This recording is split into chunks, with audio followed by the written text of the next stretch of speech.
Bre wo mo se chese don hwere do 1255 hours and a wo mo edi ye a wo mo de ekotu eye illegal miners bia wo mo ewo fiase eno ewo Hunter West na wo mo ekopie mu honom no omo esuo bi e wo honom e fe no Butre River e honom eno mo kopie ye sabra ye kase wo mo etimi age eye tipa truck baako eye payloader enso so wo magibi na eba no eye champagne a eno so no mako eye 20 ena wo mo ensa aka ene niam ahodo bebre na no wo mo chire mu se nyade se wo mo tiada ade a wo mo ni abre paase nei no ye ka na illegal mining na wo mo etu wo mo so sa chese ye ko ye nim no ade a ebe free ho no mo kra na ye nsuo ni ensa asenso ebetimi afọ mo ntema pa e de efra Laura to me shall say the free home. Naimos, my galamsey. Yeah, galamsey, dear Senia de Bia Yakano. A coy seen yeni ADHD.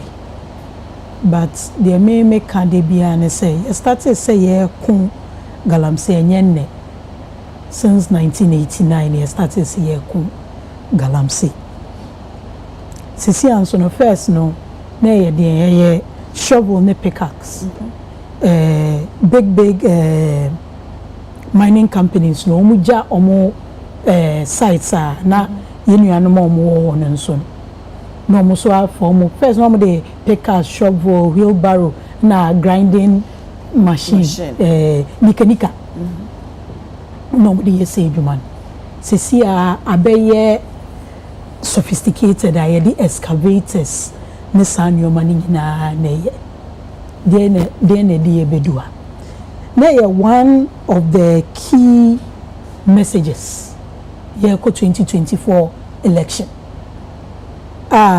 yenuanu mo aban mu sesi a e ka se senia ne ye ku galamsey no enye san ne wo se ye ku no okai ye chi omo kra no omo wo eyi site so omo ka se enye sani pane na wose ye chi omo e wose ye chi omo di sika e hye edwumani mu no ye nyina yesu ye die ni die che hu naimos senia galamsey fo ne ni omu di se omo empra omo a omu ku bi okay EPA penyi onene team omo koye enye nyankopon a anka yehre omu nyina enti bebi aye kodu no enye kasanko a eye nyina ko eye se eko but aban ne o se di eni nia ye wo ho ye de alternative livelihood program bae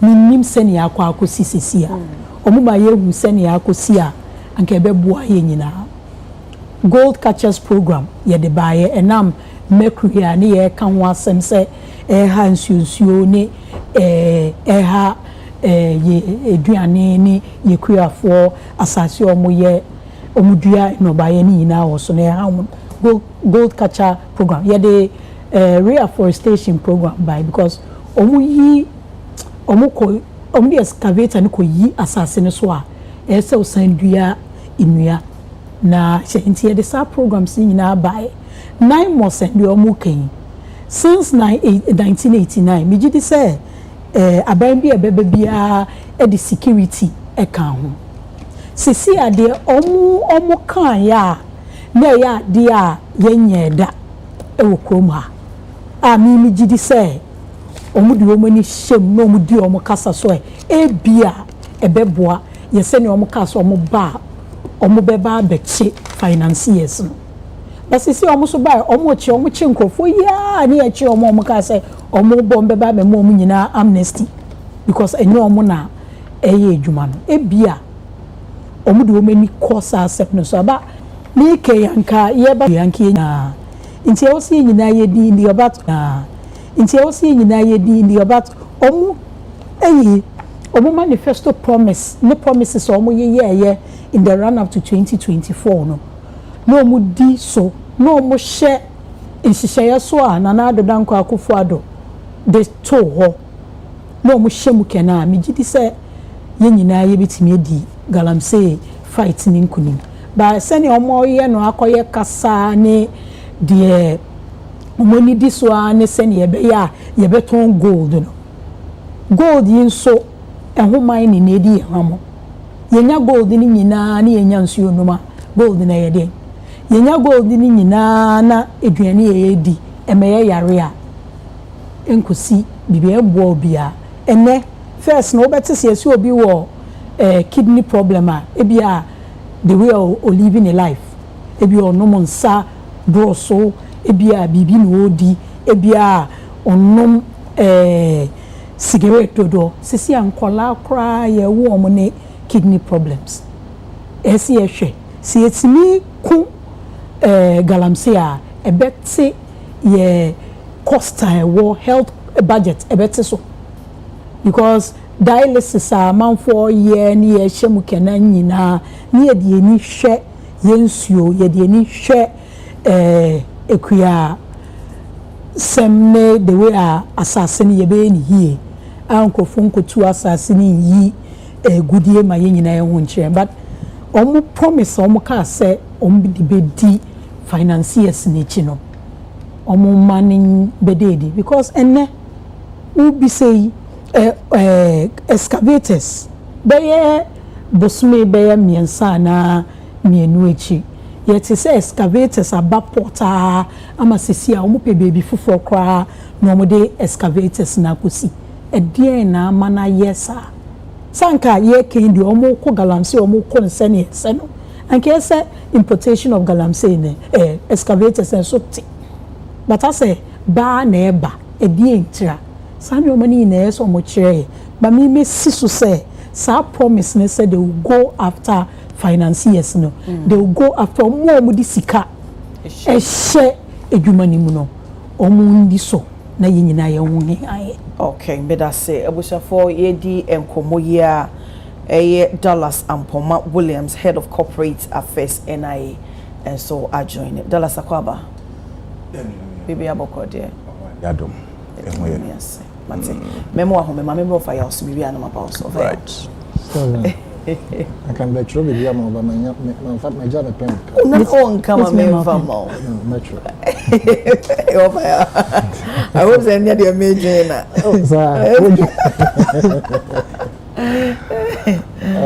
medase na naimos me as I sit here now. From the beginning, I had my own perception about them, especially about the blue water guards now on the My perception at the time was the fact to say, as time goes on, they may compromise. Juma, as I say, Omobua, Emma, ye, na ede perio about galamsey sites no. Ebia, ebeye bisi basa. But to this point, and I think, sir, I'm beginning to understand why they employed them to, as it were, undertake Sir Jumajina Omudino. We are not perfect, but as I sit here, per the sector minister, where I'm going to showed you work with. I do some pensui. I think that the results that we are seeing are very credible. Water bodies are now coming back to normal color now. There is more to do. But the fight against galamsey is consistent in this manner as we are witnessing now. In the previous administration, I withdraw the military in 2022, and can by now fairly about probably 70 to 80% clean water. Any beer degradable forest. But 2022 I withdraw military for no, not just acquire free for all. Go for a two gum bedum pensua. Party apparatchiks ebe studio ha, especially run up to the election. When pressure was coming, said there was the need for something to be done. And that was when some members of the NDC, then opposition, asked for a state of emergency because it was so rampant. those were the days that the water stability analysis were almost every morning on our various media spectrum. Now, we expected, I should say I expected, Sanka state of emergency or Bay Institute. But His Excellency the President came out to tell us that the structures that they have mapped out have not been exhausted. And so, even that I had my reservations about why you didn't want to declare the state of emergency. But up to some and the zeal, the commitment to fight against galamsey, I was a question. Knowing very well, say I didn't away no enye. Miankasa area Western North, a brofu pan cocoa ni tragu. No move video omo. Say they will continue to cut down the corn or whatever it is and cocoa farms no in place of galamsey. Ensure ye nyina ye nom. Wunim say nsuo na ente saa. Nipa se be ya bo wadwen da otie mu. So we nim cry be catch us we say nsuo no we say da say nsuo da ho a etene no wakodane be bi etene fa no e de akofa be fufuro e polutu no ekunkrofo sabina me punishment and kase de ma sankrofo na e be chi wo no enye no na me hu I felt say the punishment should have been extremely punitive. Nipa no fi ho pia on benda so say shoot to kill no very shoot to kill no very very critical. Who the unsusu mu de nka no nanka yes or implement yes it will deter them because you see this few group of people they are not killing a few people, they are killing generations unborn because they want to make money today until they will endanger any and everybody, any and every species regardless. The hands of Mwankasa Benyo Musika. Without even realizing that they themselves are harming themselves. I have watched a video where Sankrofuye or Mutri, Chamfan on say car, your baby didn't you go, your baby did oil go, any other things. Now, Chamfan baby didn't you go no, on say car so spark here, baby didn't you go no, hit. The same applies to Chamfan. In fact, Chamfan no baby didn't you go no, so no hit here, a body to feed you no. I don't know kwabra near to trouble there. No, dear boom. Na anwa ujinate chene mu no say bona mpesi and yes o bo mpesi no wo twetwa nsuo na wo de agu chamfan ni mu no get me right o chamfan machine ni your section e di nsuo gu to cool the system na ehiti into your boil and wo twetwa bode and wo de agu saa de ni ama na anwa na wo gina ho wodi and I make an say all sense so sensors and was say one pesie crumble wo na pesie ba nya say o ka so obo ho so obo won chen say no so the machine now what they say we na say no yes edi sa na anya say body no twetwa gu chance mu and so the gu machine na nkasa nso mu wo trust ado na such a person and you dangerous say enso na nkasa no nso no gombo no say wa pollute no and was I say so na say gusa machine no esen no edi chemicals na woman na to say into such a person to change his attitude then mentality and the way he thinks no very difficult. And so if you don't get rid of such people within our society, they will continue to harm society because of more life, they don't care. Right? You know who parachute to care. Yes. Again, another area His Excellency the sitting president promised was the use of AI, which I have seen some of the drones being used. But we want more of it. We want the software aspect. No one say we are invading in this forest. We should implement measures. Even though the measures that has been put in place is deterring them somehow, but they still move from one place to another. Maloratu. Over. Okay, send me over. Thank you. What to me pay what some say? Eh, offer. O say you say na na do jagu ho no e na ye to aso a anka by now no my fine. E say na no ne poni mu ne sen. Eh, you are right. Livelihood empowerment program ne enye. Now gold catcher enye. Gold catcher. Reforestation enye. You see, gold catchers no any crop now can now we are bantimen kasa me go fu. Remember the angle. Gold catchers no. Laura too. Meaning the assessment, the impact or the positive aspect it had on the nation. The gold catchers are not bad at all. Indeed, they are some of the best machines that between use between minimizing chemicals but these gold catchers, when they brought them, the community, so-called community mining, it was the pinnacle and I said the escalation point of illegal mining in this country. And the crash and no crash for no. And yes, crash no. Was say, Abama me crash as a mamma adwuma Sabi. Omo so be an nimdie en drew baby obetumi fighting pana that's why and as technicalities of that document no Ginger says any panel you deprive the community because all the crop for that. No omo ko say omo sas the film and the allocations now at the moment concessions no ebi ana will be crop perfume they don't care once a wo paper so in terms of the fence baby so come and a wo paper so no on fa ho so what do any pack ho betu no na nhihye na do gu ho no ebi ni say one you redraw soldier for your redraw sa a friend said you can see as say livelihood empowerment. Let me remind you, the current administration has put in place measures. Yeah, now so everywhere. The community, responsible community mining. Exactly. Now, even that, aside, they have spoken with the large-scale mining companies. So, one city part of your concession now, in the next 10-20 years. Now, you bet me, into responsible mining. Then you will supervise them to mine. All these things. In fact, that is even far better than the livelihood whatever. I mean, Ofa. Oh, Abna, send it to me. Ofa, would you say go catch a program now? Machines in a year. Ofa. It's a program. Nede machines ne buy.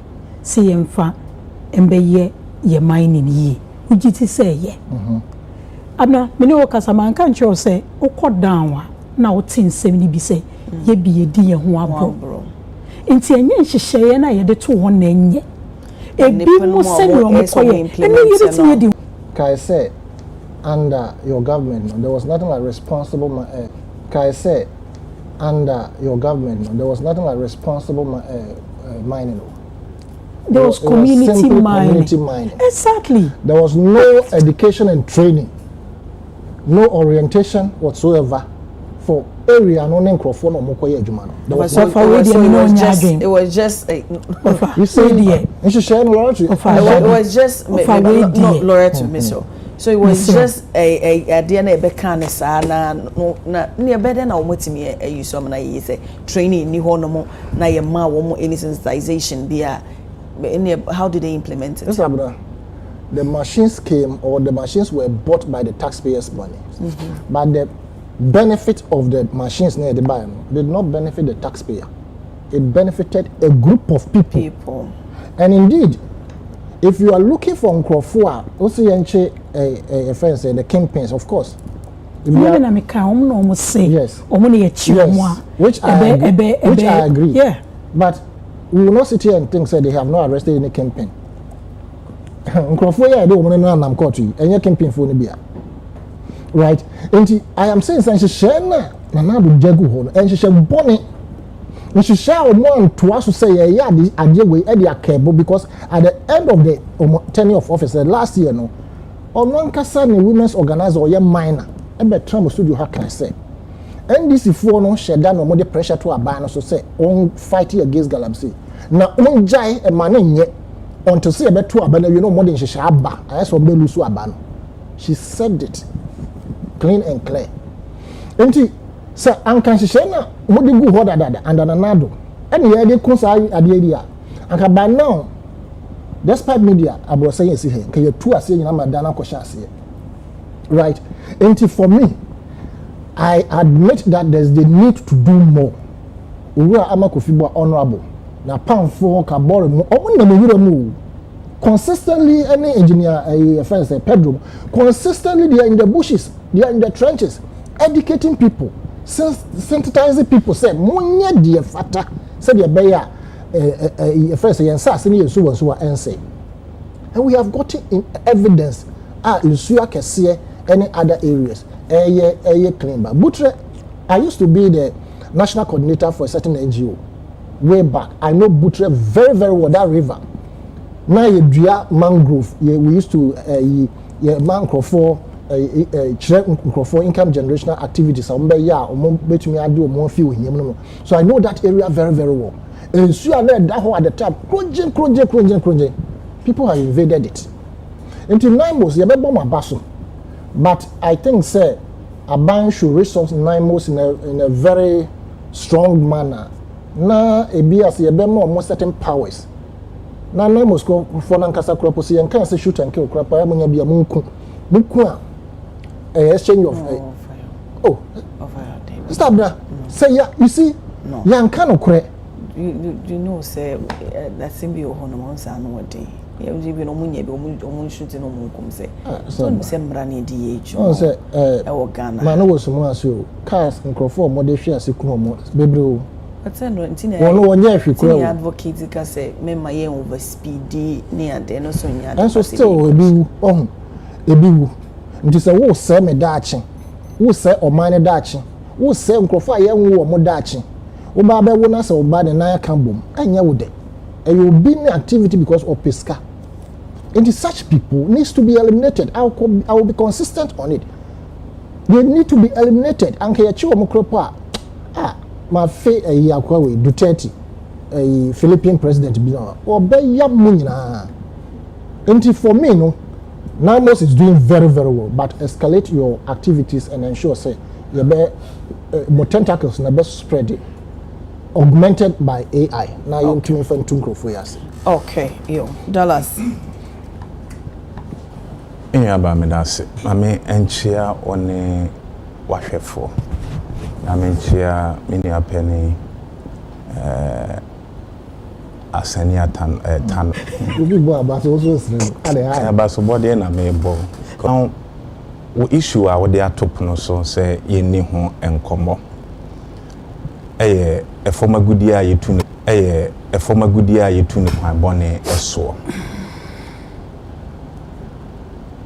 Naimus a year a queer His Excellency John Dramani Mahama buying at here or more say a former good year binimu tune my bonnet a so. Be to me aboa amaye tu asie na yinsu aye yensa se aye na ohaw ne amane a galamsey anase agudia yitunu ekwan bone eso ewo nsuo mu ne kwayebretuo mu no eto bitumi etwa omo edo omo dwumadie na kopie mu ewo Ahanta West emrantia wonaye onho se onye amambofo ebitu foma agudie wo kwan bone so ewo ba bia mra ma omo kwan se omo bitu no omo tumi ekutu omo binomo ase na nika asem ne se even though mrantie ni bitumi de enwia ye omo namu edwane ye but mfidi a omo de ye adwuma no onyankopon nchaade chamfans bebre omo tumi eje ye essay no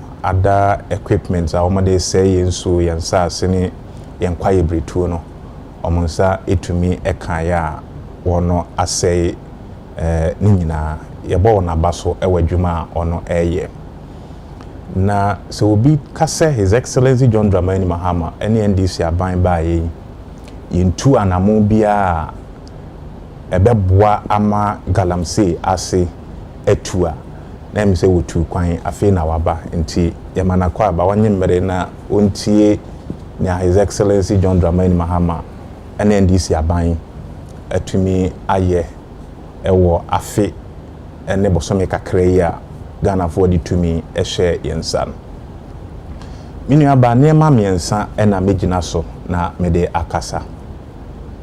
In the last 1 year ɛne bosomi na watwe kakra yi no.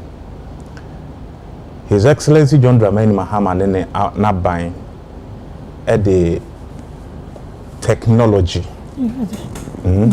abɛɛfo kwan soɔ etu ɛfɔm agudi a yetu no kwan bɔne ɛsoɔ na apɔtɔkasa mɛka ne sɛ technology monitoring or the ɛboa ɛhyɛ the fight against galamsey no emu kena afi environmental restoration say yetu ɛfɔm agudie no say ensase no. His Excellency John Dramani Mahama bind and she gu fam a ye reclaiming yensase no a minua bala retu ne na ban mu mpanifo and omo party for say no nyame adom we are spending mienu yensika to reclaim those lands se be ya omanfo atempetem empotem ho no ono benya asetena papa. Institutional reforms say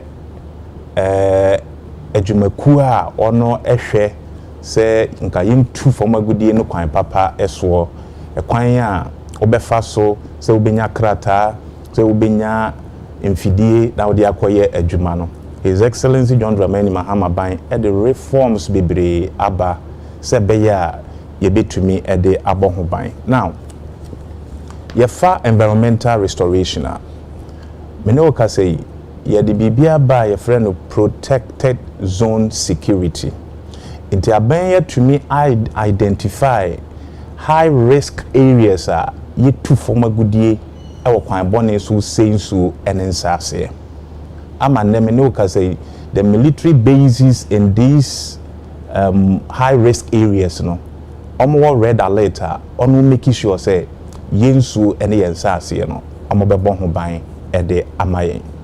The Blue Water Guards aba over 1,000 people omo boa se beya yensu ani betie yensase ne yemfuo ebegina ne naso se de tie na kwaye bretuo no ebekoso a ayesenia etie madi kan mabo reclamation se ye hwe nansase no yasan akatakata so na yamansase na tumi ayese de netie through nya no tree for life ye duadua enua ewo areas la to ne na ban mu benefo to say no ye katakata so eduadua enua ewo ho. Under His Excellency John Dramani Mahama aban yi ye de bibia ba ye friend carbon credit funding sa areas galamsey ekosei ono sa asini wono ensuo no enyina no odisika pudu ato a ye hwe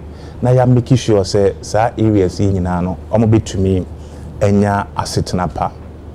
Offer technological monitoring eno so a mini aba na me ne wo kasai na mra no wo ho but na atoba ha because there was nobody all enforcing mra no ya ye mra say traffic so red car na wo say wugina but say so red na utwemu a traffic nin to me ntu ni wachi mekire wo a police officer ne bidi wachi abede abekire wo do wa famra kwan so emra no wo ho but aban no tena ase edai. I've always maintained say in the last 8 years anala right to na ban wo ebu o man no man Ghana mu ha no na president no wa check it out na Ghana da autopilot, nothing was working.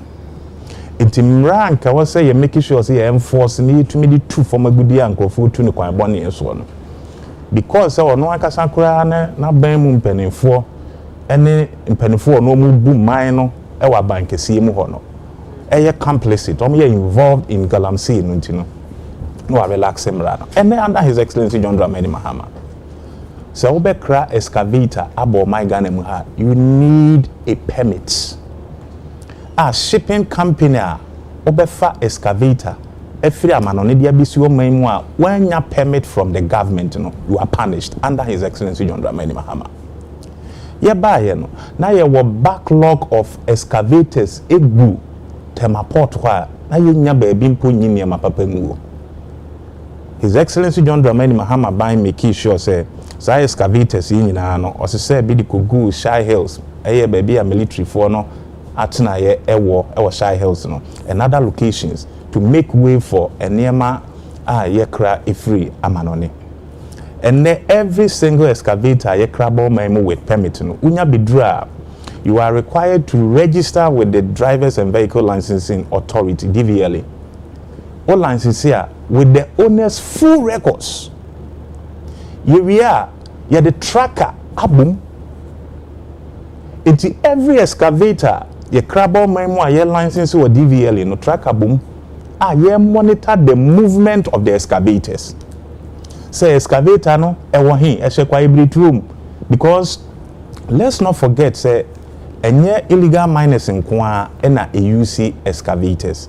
Contractors use excavators, so you cannot ban the importation of excavators, but rather ubetumi the mra agukwan mu ubetumi a monitor ehunu ne omanfo the excavators no eye ewo ye my Ghana mu ha. Internet trackers bobo ni nyina ho a ye make sure say every single movement of excavator no ye ni mudwuma edi ewo my Ghana mu ha. Obi biara watena oman yi mu in the last 9 years Ebeka Chire say, and lay the fight against galamsey under His Excellency John Dramani Mahama no. And the Chire say he is a serious man ready to combat the crime. I friend galamsey. Institutional reforms nibia His Excellency John Dramani Mahama I say all targeted campaigns. Many abba say campaign ye targeting no. Hey, from your own party. Penfo an almost say yensu ni enquire britui. And here the big in a court where you do are they not campaigns? There are other campaigns almost say a Roman court you do masem because we believe say Abuan who Trinitia there can ya humanqua. There was no need say and Kaoma baya bresui near quache chring unquarank tinketen or more causes a quickly no very quickly of 1 2 we are more quasi causes a bibino omni near chiromukugu efiase. That is what the NDC abhorred in opposition. So say you bet to me a queen near to a former good year you tuni kwamboni eswa or say a man who carried the enemy. Now you make sure say one more a disicamo or man for my saying soon sa seni kwa ibrituno omona ye call after them, and that is one of the institutional reforms His Excellency John Dramani Mahama in the last 1 year and few weeks why Adekye galamsey 2 or revoking licenses yɛde amankrofo a etu a former goodie ewo kwa ibritum ene nsuo hu nyinara say the minua penny ya asani tano kan no you use artificial intelligence and the monitor yensuo ne yenkwa ibrituo no to make sure say obi nkɔ kwa ibritum na onko nsuo mu na onko nkotu former goodie no ewo ekwan bone so obi enyusi carbon emfa nkosei mercury emfa enkotu form agudie no ensei nsuo mankrofo enkonom. These are some of the institutional reforms that His Excellency John Dramani Mahama ede aba again wabane na ban mu mpanifo from the DCE up to the ministers of state said nobody should get himself or herself into sad trade here friend galamsey. Mino Kasani, can you point to a single appointee of His Excellency John Dramani Mahama? ISOA for Magudi, O2 for Magudi, Kwambone, so now galamsey. None. This is a leader. But under Mama Nusinenya fair, under His Excellency Nanado Dankwa Akufo-Addo, na by mumpeni for ministers of states, DCs and MCs, MPs, were the ones are almost saying Suni and Sase. Many kase kidney problems aba in the last 8 years he came one son NDC airban. That was when a beto idra say ye won kwada do ha ye be won nanitini na nyina akura bom. Obi o ha ye be won no naniti ehye ne yam. As a result of galamsey na minua ba na ban NPP for eye ewo my Ghana mu ha. and then I must equal. They are able to get in Crawford, Chiro almost saying Fidie. Under Oma buying and no you see operation one, no. Imiaba. And sana security for the do Hokrano. Now Yabu he said Munyane. I'm not the one saying it. The former Eastern Regional Minister, Honorable Eric Kwachidafo, I said tax force now Matia normally two former good assets, galamsey asino. They were taking bribes. Hajia Alima Mahama, I know the local government minister under MPP. Or say, Okonanwa deem because these CEs, MPs, ministers, MCs are the ones that almost two former good work to say into any answer. So at this point, we can only plead with the MPP. Yet, Wabana Mamon in it now, yen feeling what tree, man to me, and Yemono. Aban Fufraba under the leadership of His Excellency John Dramani Mahama. Yet, then she say, pa a good for me, Kishu say, in Suna Moma near Poton, ye tieni. And then I can tell you, say, the last time I met far pranisono, who say pran, unyana nunyam, who say Sune home, can ne home teso, but in the sense way in ano, omo home. So they can only be quiet. No one said you boo mine. Now you boo mine, we in fear what tree. The Ghana for Sunday in fear night kind who in fear do me when you boo mine. Every year, a fair who said governance is a serious business. Now Ghana for the 2 million for Sunday show Monza. Omoba, they will take us serious and respect the good people of Ghana. Okay, Abusa for ye share a banya genesia.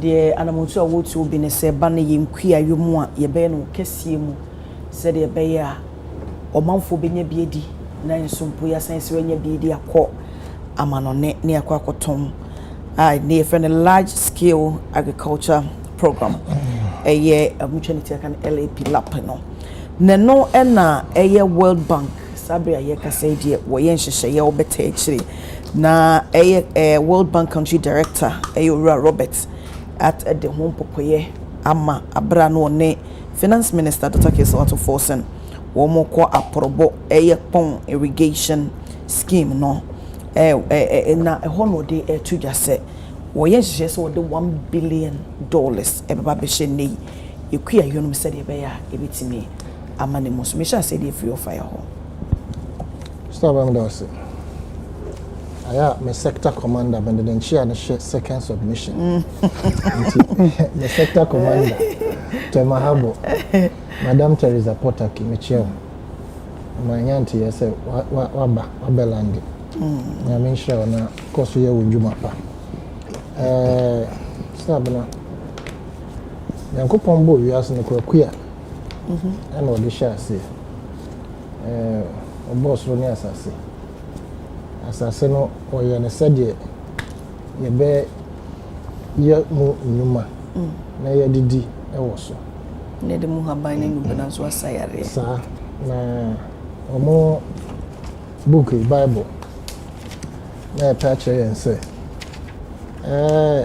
first ne kwapo de na ye ndom pam wote ho de wo pe di na ba nti yesu so na eno na ye se oh anka we ask na to sanka wote ho sa na opa ho nkwa before so be na nyefufu na esi wani na ebe ye say in reality na ntisa ana omo kan kire say Adam and Eve omo boni omo di ye nti e say ye so that de ne nkomam ene excavators ne ho no ma na ye di dwiri fom ansa na ye didi e say ye nsan ye ne mu fefiri ansa na oman bia enkoso ne fa pempa ejina kuya so kuya ye ade bia untumi nkwatri no na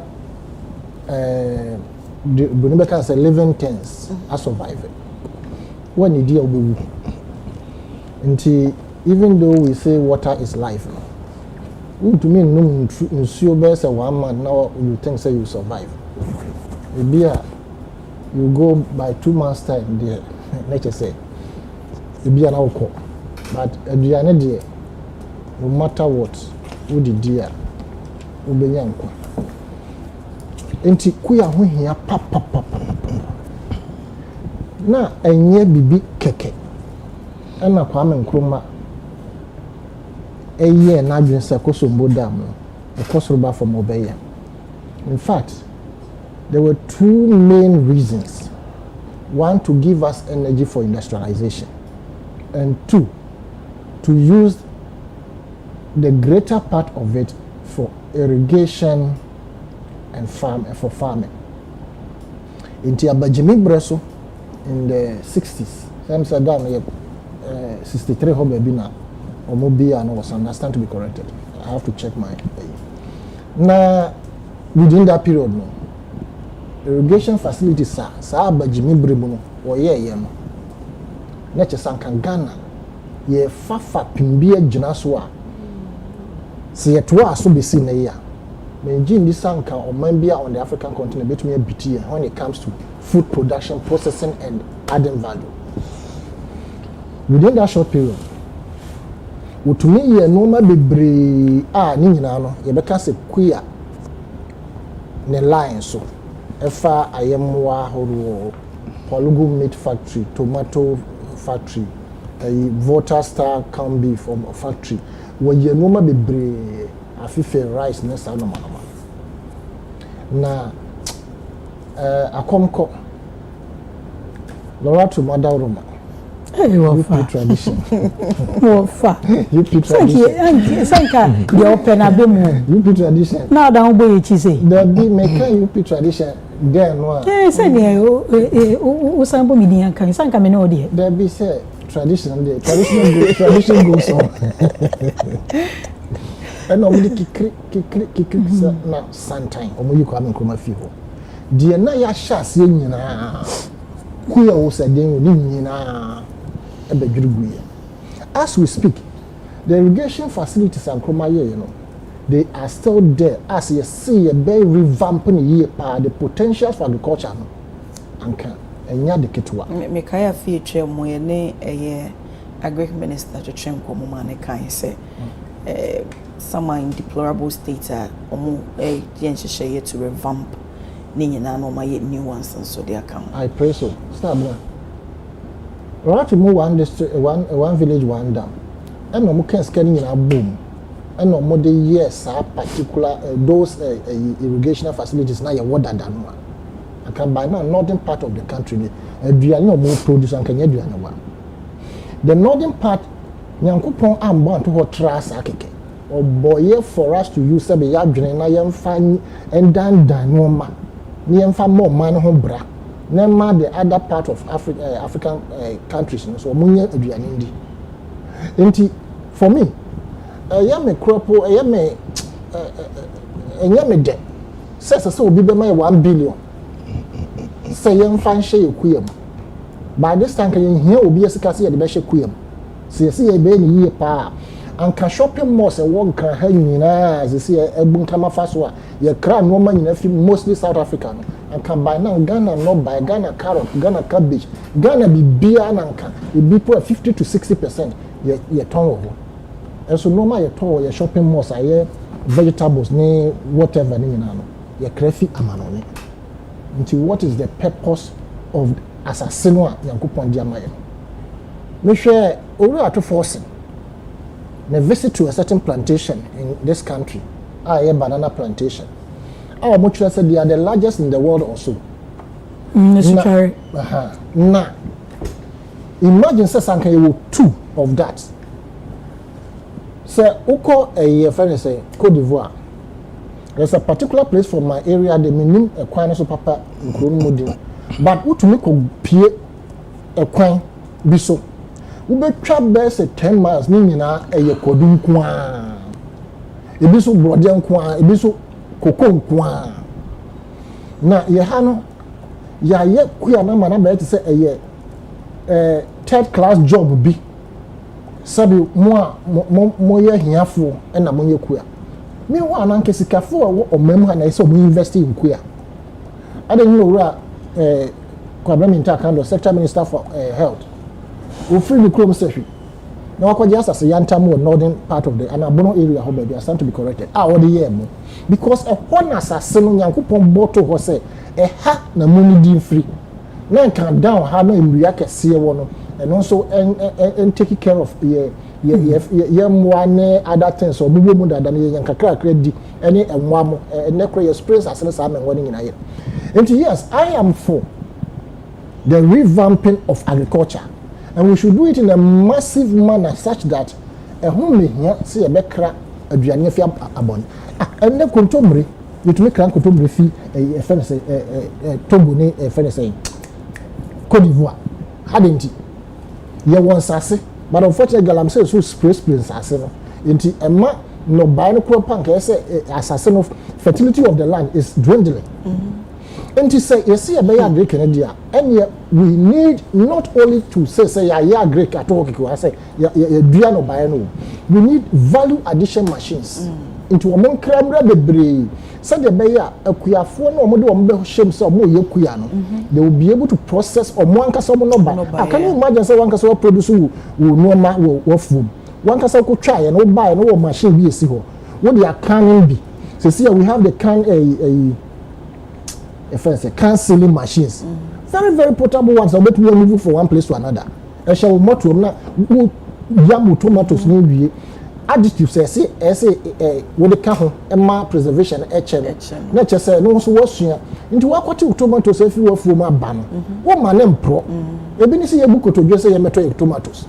It shouldn't happen that way. Yet we are chere a have abagentity Malaysia.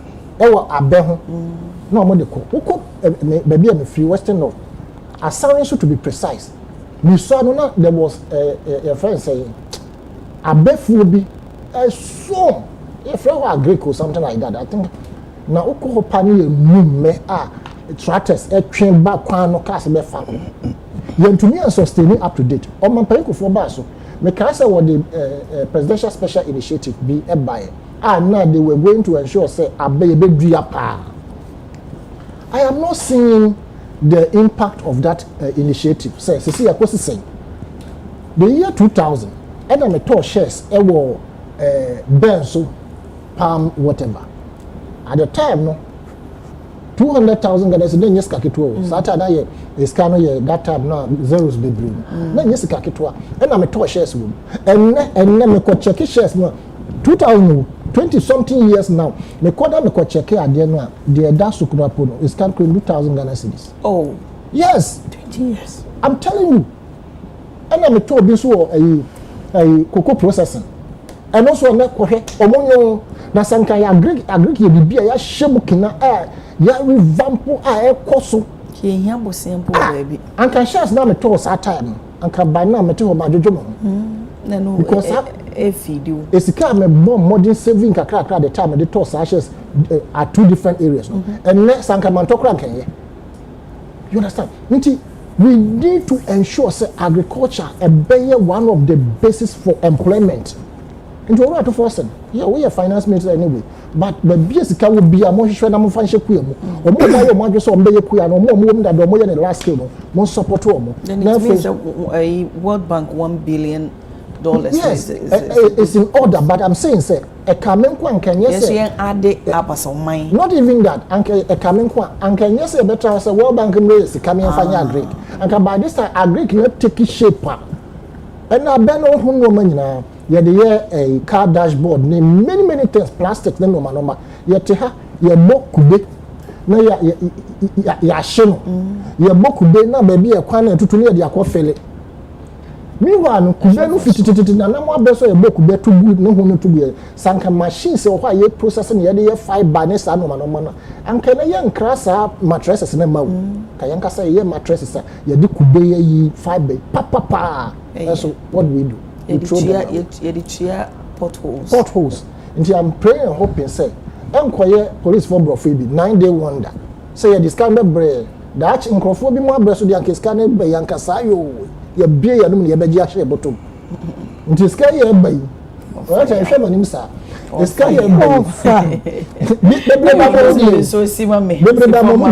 It is sky by young targeted investment in agric. And benefited the society. Okay. Those who want food to eat. Okay, Matse Dallas. Remember, Bible says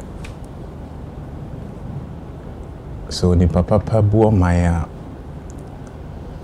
oman no ediye na se onipa bonfo ebu oman ya na oman no esi apene.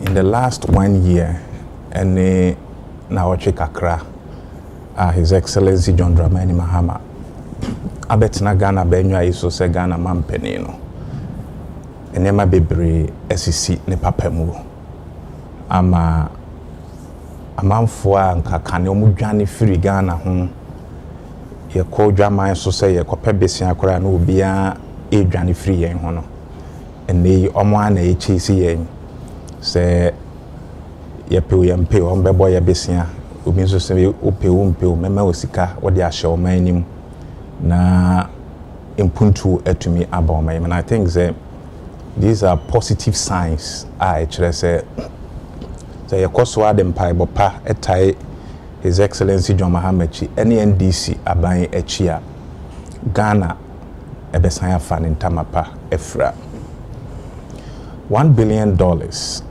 World Bank ashe bose ono edebema my Ghana ye de ahye yiku ayo edwuma mu no mene oka say inkrata egusua ekwa World Bank country director ashe bose once nkrata asem no ye finalize wi a ye de nyina ba wi ye pe sika no de aye krado a o de bema o my Ghana na ye de etu anamon sene amini apeni eka ya sano ya na mi refi with the asanitano ha obetumi aka fire fantastic. So said the amini apeni of fire kan no o man no wo great potentials se wunya good leader oma policies it may impact and as affect Ghana for no positively e wona brabo mu a ebetumi afidi yen ho ebetumi enya dodo e de akọ amanone ama omososo ato na ebetumi nso aboa ama enwuma aba o my Ghana mu. So the potential is there ne aka no e kudi a ye de behiem na obi ehun se oyi ku adwuma sebe enye se obokwan akọ mu aban ahyebo say obe create jobs. If you remember your opposition, you know, asema NDC aban na ejina so pa ne say ye be hyeku ayemu kena eye farming and agribusiness because ye pese o man Ghana etumpon a that is the route I was say ye faso se be ya Ghana betumi ejina. We cannot always depend on amanonefo se mo fasika eme support yen ne ye kika sika no eba no e wase ye de kwhye ba bia ebetumi de sika bibire aba create jobs ama Ghana for eho ahan wom. So the assurance is that ye irrigation development ye wo oman mu a ekuafo bibire mpa ebone se on betumi aye all year round farming na enkoba se afimu no ebia oye afuo no from January to say March or twice wa kusibia June July we because of PBC and there's so Kenya to the next year and sana wetumi asan sheku aya so hu say wiem adane ansu ebeto then afin ye do ensase ye be pamashe say ye bedua enuban untumi mfasa and survive e will be asking because any biaba into one na can no de enso ene sekan na edo no and they are using machines oko amanya wano jiku aye etumu a ebi mukura de drones and a water on a nubai eswo because omo ethical ayenase and they know what they are getting from it. And nona His Excellency John Dramani Mahama and NDC abai, that is where we want to go. Inti Eyekpon irrigation project World Bank country director, one of the places are obviously Abaya Shebose ye pese ye phase 2 of it aside that aban de sika yi be invest in a lot of irrigation dams se be ya yekuafo no eho ebehanye amana na meka irrigation okay ya ebinum ye so mo be ye dams amaye but actually ye hwe ye na amana a o matutu na enso kotata mu. That is not what we are talking about. Yen as a party and as a government ye sheba ye pese ye deliver ni a ochina ye ni hokra Ghana for betumi agina so ede akaye afi aban ni focus nso rural infrastructure mini aba okoye nkuru no a enuane firi mu eba no a you realize say asetena mu nhye danyesa but e honso ne enuane ne firi bankran ne ye nkuru nkese mu ema yetumi nya bi ede koye afiafie mu ekodie ona kwan electricity ensuo impo schools ene sebe eja nan bia bia ono beja ona nan nyina no enkoyi aban na ni so ade hu ni se sika ne nsa eka no.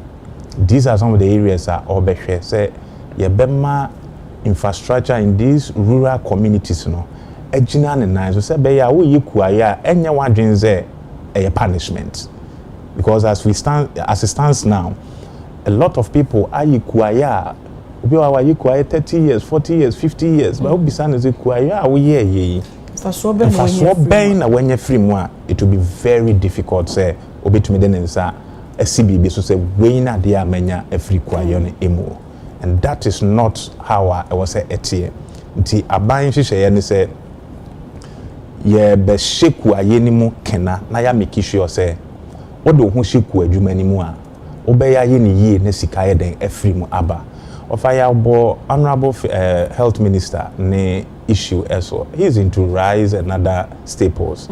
Now he's doing so well because what the technology akadwuma na oye no ehun nti I think say okay if it is into me more rice no edin but it's a fantastic product omanfo etoni dwaman so yi pa.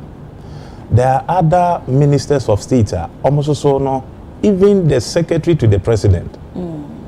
A lot of people don't know say Dr. Callistus Mahama is also a farmer. Now, a friend is honorable who can say even yes, even His Excellency. Going into farming. Even the first lady, aside the Nikunu, as a farmer, the first lady herself also into farming. It actually will say Kuejuma nye for ejuma. But say we need the right technology and the right machinery what the year efuno then koba say we use so ene sekanya e maku adwuma no eye akono na the sika so ye den eba so aban ehwe say oil plantations ye be shemu kena because ene abe aminia of ya e kan ho asem no eye product a abe na si ho no aside say be so ama watumi anya bede aye yede ye kotwa de be ya be nkwan no utumi de abe no ho bibia ye bibia ma na ye enti aban ni so ade hu ni say ye be kwhye mu kena odo wani fa apoya mantem kade ofansi ayerebi importem ho a adwuma a omo ye mainly yes ade wi and there is a company there Omo ewo into oil plantation. Omo ofidie ewo ho. Is it GCD or something? No. Yeah, I think GCD was a great consolidator something. Adwuma omo ye wo kade importem ho no. You know abanye fediagoro.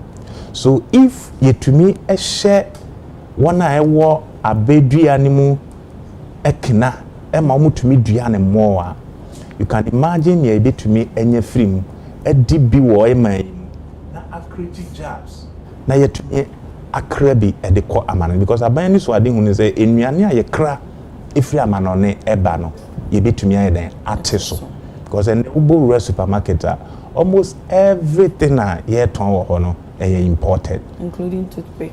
Exactly.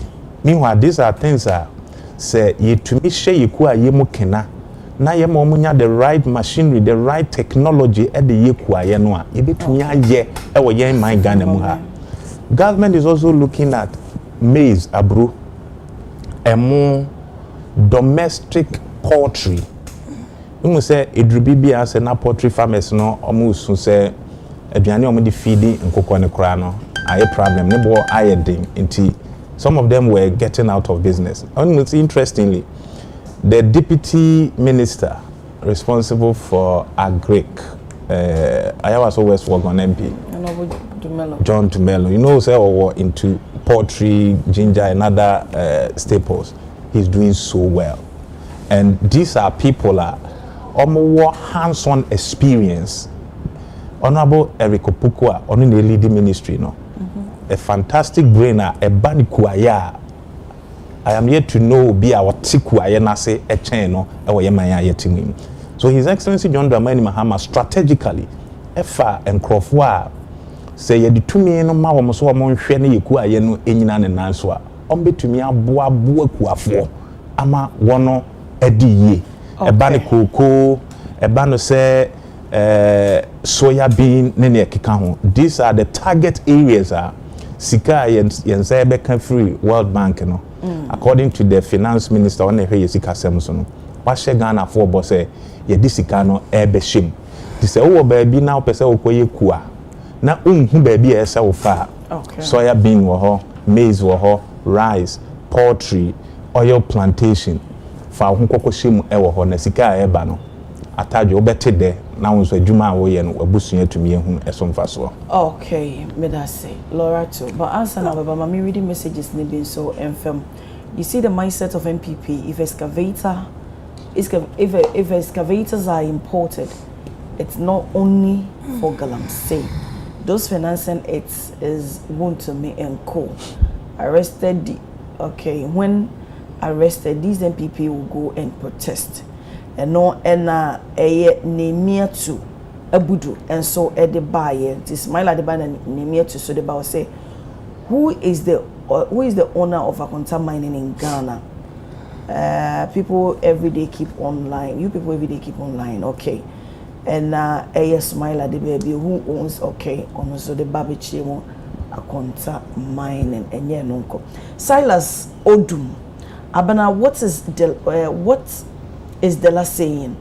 Most of the MCs in galamsey areas are involved in galamsey. Just yesterday, MC stopped security forces who went to his galamsey site and collected all the items seized by the security forces. NDC should stop talking about galamsey now because they have failed woefully. Tomorrow is pregnant and will soon give birth. 30.8 tons of gold reserves NPP is now left with 18.2 tons. It's Wayne and someone Silas Ede Ebaye.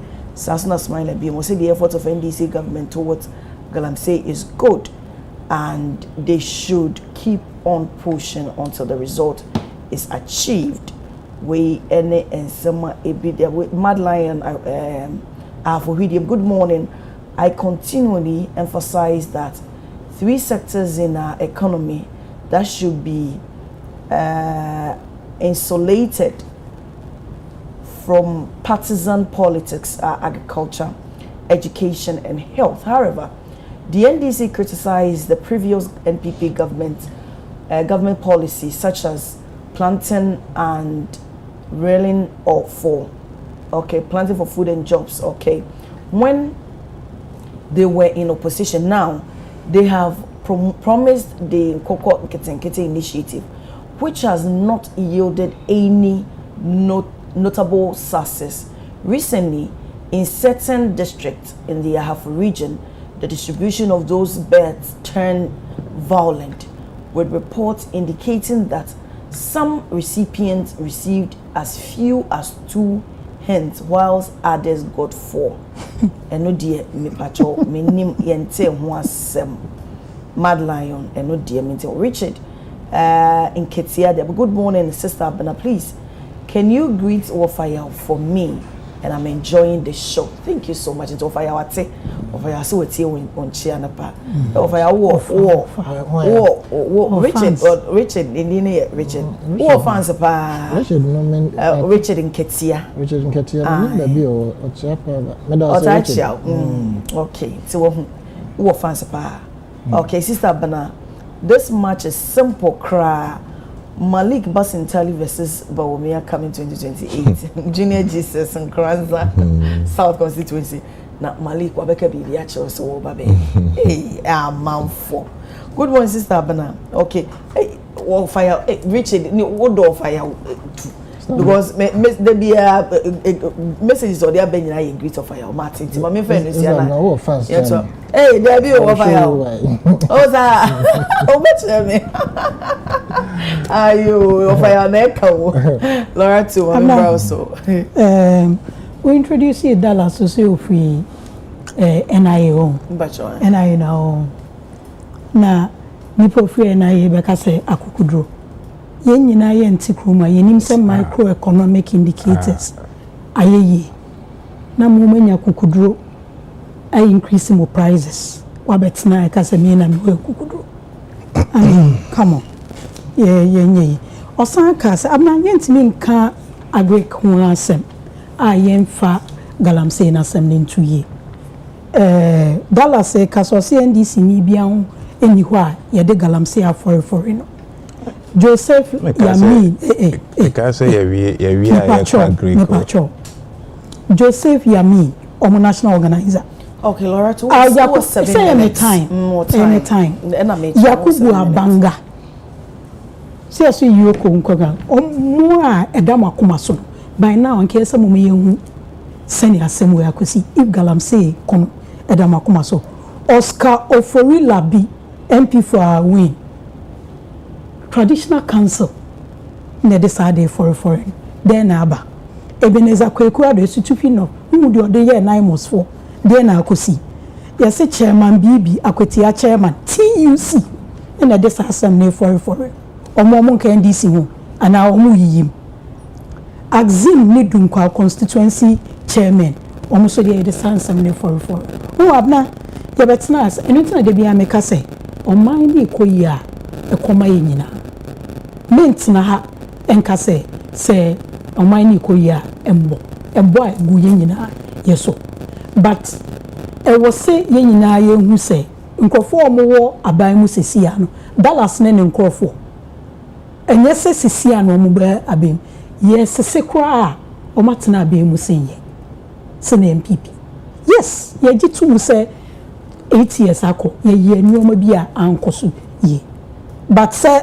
ube fiba almost start kasa no ehu omo ana omo wo NDC ansa no omo lose 2016 omo kasa oni uhu omo a no omo wo 2016 omo 2012 aban ni mo omo lose 2016 and no omo a fei no omo ba be mu no omo kasa uhu honeymoon ne da ho wo mu ede ne yanka 2017 ede ne yanka 2018 ede ne yanka 2019 but se ebia yemma ye ne Ghana fodi nkomo ye ene ye di echima NDC fo a ke bia asem ne kosi sene ye pe enye de we kosi no ba ye yesua na wo hu de we a ye nyoma sesia nti omo aba na omo ndi nukra enche Ghana fo na abeba be ka kire me se bibia akofom eso aban adwuma tuwa no mutu abna airport long term parking now one day 24 hours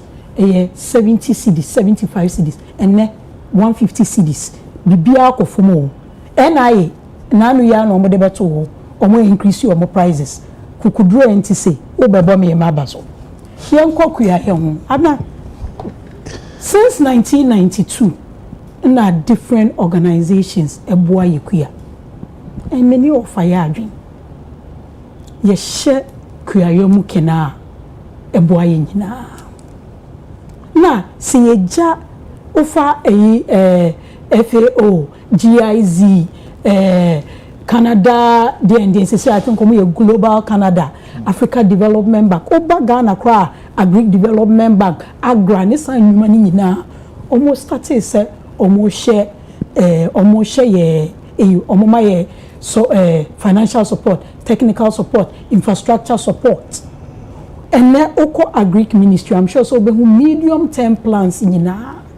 The MSRE NDC government will say, ye cry ye de na ye monto aso a.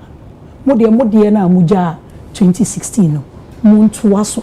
Send ye be ya sa continuity ni be.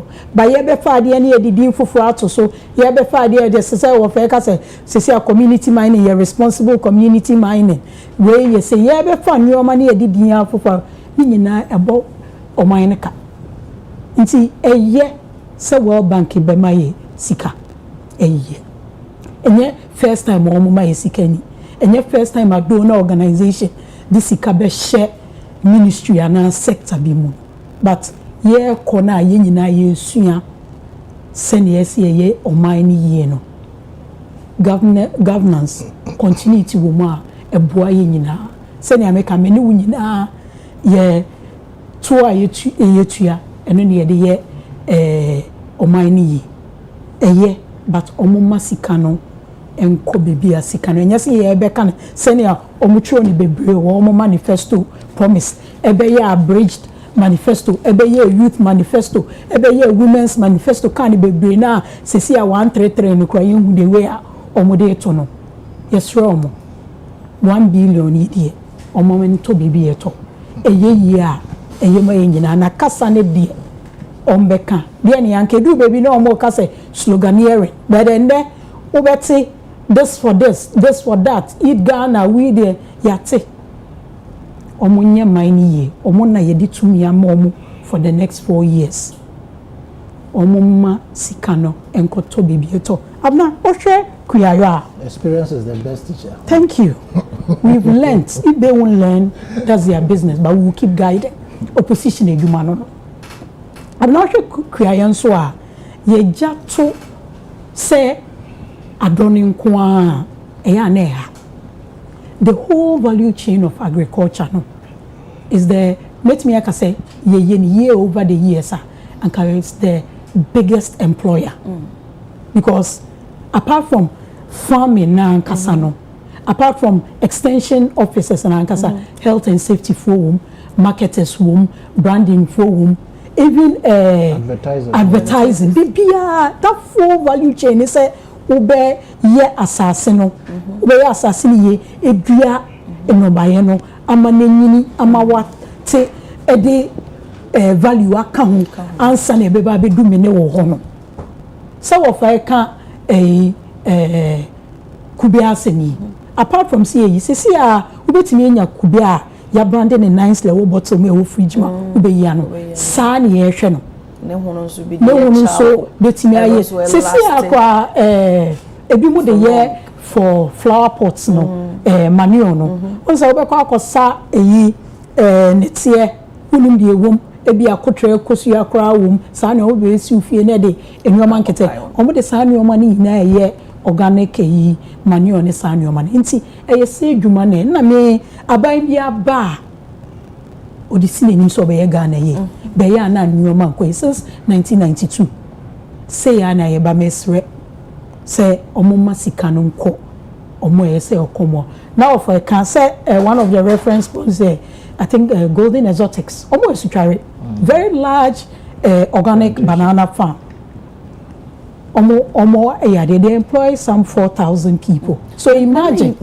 omo eyen enkoko no krabo ene se ko market na okoto akoko a se nye ona nankasa ne wa ye wo bi so ono so abo ayi wo hono ma oto anu wo nso ko tutu ama na wadwudwa ahihye ne kama na ode ama so imagine se ye ni koye nkoko krompa ye honom na se ye import emfa emma nipa dodo won benya adwuma ye ohun de woton de ono so be dress e de ama wo kama ni nyina ye nyina ye di echi because it's high time ye nyina esi ni di echi but another thing so you say adintina other countries no momo etimi momo ni ko eba no agric sector enye aduane na bi ma no ebusu ho na wo mo export bi from wo mo country and say South Africa omo companies ni bi na wo Ghana ha say ya fruit ahodo e ko hen ba ye nyina wo benya bi wo honom e don ba ya ahodo asa ne ma ne bebre wo honom a ye timi nya wo ye Ghana ha say ya what the problem is say no so ba for ye na ye ni njikua ye no no no say the way ya obi be ka ya brande kuaye oye o school oye boni ese ko ye den kodo no wa kan woni wasi so sanu mani nyina moaye bounce ye ko ye nim say no na me de be si wo fa asem so say ye nso ye su ne ye ban aye de to kroma so what's it even share business people I'm sure see could be some special eyes for omo experiences omo wo adwumum enam discipline ne nyoma obe you better stories be bring yes program na na baka say me say be have such discussion I was a football na me dey ma say yen change your negative attitude towards work because yen nipa no e ma sister adwa so de bi kan ho say enye nifanu obi to ade wo dwom ko bisa ne bo na wanto a ada papa what's me say na be say ya no we say eh omo nye Ghana for omo be SCCC malls me pese me body because be advert should they wear omo timi atro omo dwom because they insist on discipline but ye konya ye nua and it's like the way omo ye omo no omo su omo but nua Ghana ni koye edwuma but na ho ni nyina ye hwe ho no no abesey nti wo hwa omo edwuma no because of discipline now one other thing to say and I'm say enye also easy for us to trace people nti obi di boni na odi ni tie but then they hwe momo kra and I'm Ghana card nti Edding obi kwa seni o ko obi phone mu no seni o message na ka say send me details no seni momo na o so achina no be delete oh inti sanyo mani na inti make say continuous and then obi the Ghana card abeto the na decide data ne be say no ne say the plan first now ya we estimate nipa say ne ye unemployed but we can be specific now because you were data ne sanyo no ye share birth and death mokena ye digitalize in your money nyina nti sanyo money nyina ye de show nti we have to build on it say ye ka say ye be shekua mu adepa ba ko pa idea say we ka say importation one of the reasons that the one district one factory buy trade ministry reports 2025 year almost simu pise there were 169 factories employ about 160 something people what you say into 169 no who buy who be begu so be shemu kena because o ko share pharmacy mu omu goods on be say bi ebetimi processing into that continuous thing yes o ba ka say nam wo campaign a wo ye yenti Ghana sika ye de ahemu aye adwuma bi wo be bomu yes we admit say implementation of some of the good policies no insist. But that doesn't mean say the little achievement or the achievement that has been done with taxpayers' money, you just come and scrap it. And that is one of the things say high. Because we share irrigation and all that. We call agri ministry and there. Medium term plans on irrigation you'll be amazed. Nti yesu ya amayonsem na yensu yendi ye hunkomo since 1992 and democracy is what we've chosen. It's been MPP NDC MPP NDC edu baby as a GD eni nyina ye nti enda oti MPP NDC mu na we aban mu na again say GD wo mu bebre a Ghana for ye ma ye very hospitable ye ma honi mu manage but ye make ko si nyina yes, 1 billion for World Bank. It won't be the first, it won't be the last. But ye money top send ye baby and ebe boa mu amu motimi di omo 133 no esi. Okay. Ebusa for ye to so no sabri because last week here 1 week on Boma Metoso last weekend and a new patriotic party a call wo presidential primaries na womo Edebewi yeno na the former vice president His Excellency Dr. Alhaji Mahmoud Bawumia wono na party na yi ne se omra meyo fankatun ni emma wo mo se de be ya eye emfie edi ye de 2028 se o man Ghana ye kwa akopre anase amayokufo kwa akopre de oba betina benwa kese no so a ono so apre de nkunimtie de ama wo na nei na wo o chire mu se wato aba no awie ama party ne mu enye ne mugidie so onye fankatuni ensi hono mo a sabere no yenyi wotimi wakame munchu bibia ento omochi sa that habe na campaign time we yetia we na so now eyekuo baako wo ma prewie na wo muntimi empem ko manim sede be ya enkunimdie ebetimi aba wo ma fa ba wo rallies MPP for 2028 victory me sha say e dey free Dallas one.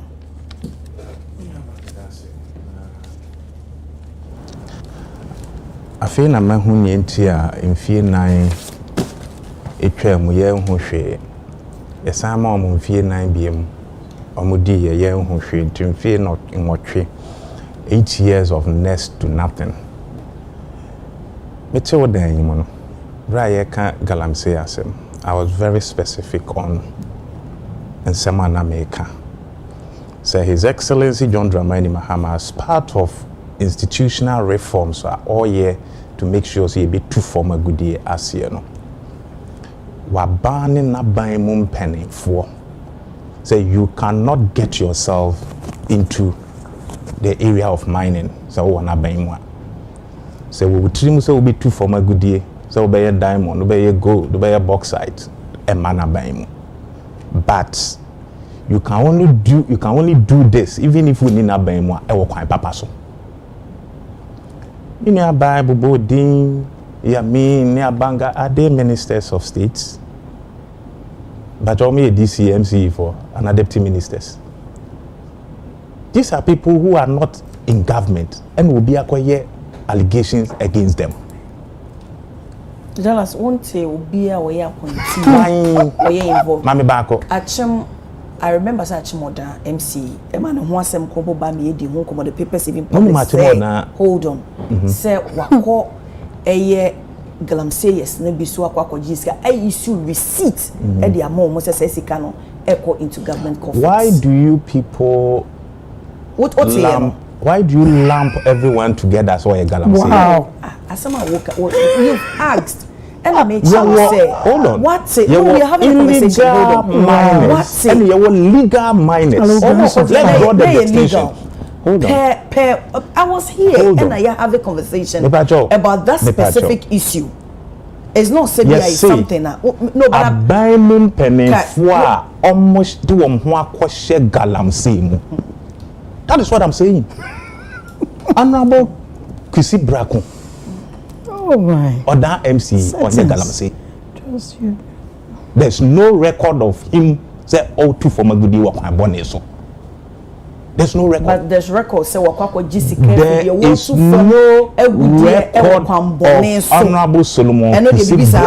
Say a former goodie. There's no record. There's no record. Onye galamsey. There's no record. But there's record say wakwa Jessica. Me say okay. But the fact they say Honorable Solomon Kwesi Braku record be any say oye galamsey. Oye galamsey ya yankwa. But I can tell you on authority, there's no record. He's a nice gentleman. Me focus on say His Excellency John Dramani Mahama. Then this wadi hu ewo odan and important ebebem simple. But some be saying so. But the asemo aye can you see we do not compare oranges to stones. Difference ne soon. So the boy to mango akutu. Yes, say one na ewa ban mu a etu for my good day. That's what we are saying. And I'm making the point say Joseph Yamin and Yakubu Abanga. These are people are only His Excellency John Dramani Mahama Bam. No be the allegation at Womoso. As we speak, obi the work society be say a Hana Bange galamsey and I Hana Lamin Yamin galamsey. In central for Mahubisa. So these were mere allegations. But in the NPP, Yen say Omwankasa were accusing themselves. Professor Frimpong Boate na ono ne da ministry a ehwe say ye be tu for magudie na azo one kind report one te ono wan kasa na num nzem one te so when to me anya adwuma no because na nado danko Akufo-Addo Alhaji Bawumia ne MPP mpanifo a na omudu oman mu no they were complicit omo wan kasa na edi bone no so it was difficult for him to work asema ye kan ye amini abay de bo etotototo akutu ho under John Dramani Mahama you dare not also obey galamsey anya na ban mu anase nya o man Ghana mu ha e betu ase and she say we dey good form e make sure say e betu sad dey we ase no Ghana for esum and the resource eba we will continue to help him we will assist him near make sure say yensa ase yensuo ni yen kwaye bretuo no agina ne na so brane ma memfa we nso nto ho akwatia constituency chairman BB Moro he's a legal minor. I will be any say utu former goodie kwan papa so kitane license. It answer you program here. Just say ye GTP na me honorable BB etu anamo because me aba edinidin efifa enwemu a only basis bia. One of the things we must avoid and say what TV so radio so no be send the message the man say can hwehwemu ansa na waka nya sa do ho beto asemu. That's condescending. On record, that's on record. Dallas, men are BB, no, not you. Make direct person. That's reading for messages, and I think you should retract that. Retract what? I don't come and sit here and read people's messages. Send you a message. Now, and I am putting it on record. So I can say we need an opportunity now on train sign because Honorable BB Moro on two former good year or born so. So she should retract and apologize unreservedly. Miniaba. Someone in your massem. Nkaye inform moi de yen sheda emfire ho sa. Then so we when ya omudin pipra agro no obi pra na ye bo obi emo wo ba beto so e wo form ntina ye tu omofo. Lady kan as a party ya bo ma baso say omukoye omu elections etutrasem biara NCA compared to Canada omu ya ni go behead ni tietia biem ni papa ibinumuti no at least this one my monitor mente say ye bibi bo obi anaye go beheadings and me feel say democracy awini e wo mo party nim for the very first time. Now omanya a leader obedi omo anim and omako 2028 elections akodi ncho. I can assure you say dada no a ye papa wanya ne baby eko daddy lumba osine ye face said the eba de nka bi mada and so ye peja de koto ye dada no a ne nimu no a Bawumia dada ye ana ye nimu. The man now in charge of Ghana economy in the last 8 years. Our economy needed to proper somewhere. Ma yen papa ye ma menom ne nana no mo a o ma ye adwuma som o my Ghana akọ retirement. Ye kire o mu si hwa wi aketi twa o mu crude haircuts. A wo hwe binum animu ana wo hunu ba bi o mu firi eba. That same man no makoyi no e de o mu akodi on anim. The man now in charge of Ghana economy. Adwadifo a na onu di dwa ma no ne no de bia na musika so etie fi said na sidi na ho de atetia pra pansam se ntebi ono a na omakoyi no a omasan de no aba abidi onanimu papa eye Bawumia na odi Ghana economy yanim ana omoso ono de echese oba no economy ni begina ne na so omubu aman wie ye mfie nwotwe a ni nua na oni ni bu man ka ne ho finance minister we wie bebu akonta wajani akotna amanone se me yare anei amanone fo nsa ka ne sabu abrantie se no wobo wabu o man 8 years bra ne bebu o man ne ho akonta udwane nipa on ne bu man Bawumia ono ana o makofa no de no abai obi ananado danko Akufo-Addo nya ne mugidie ka se eduru bibi no man ne kra wode share ne nsa because gidia no woni mu no face e wode tumi ne share ne nsa obetumi aboa ma man no agina yie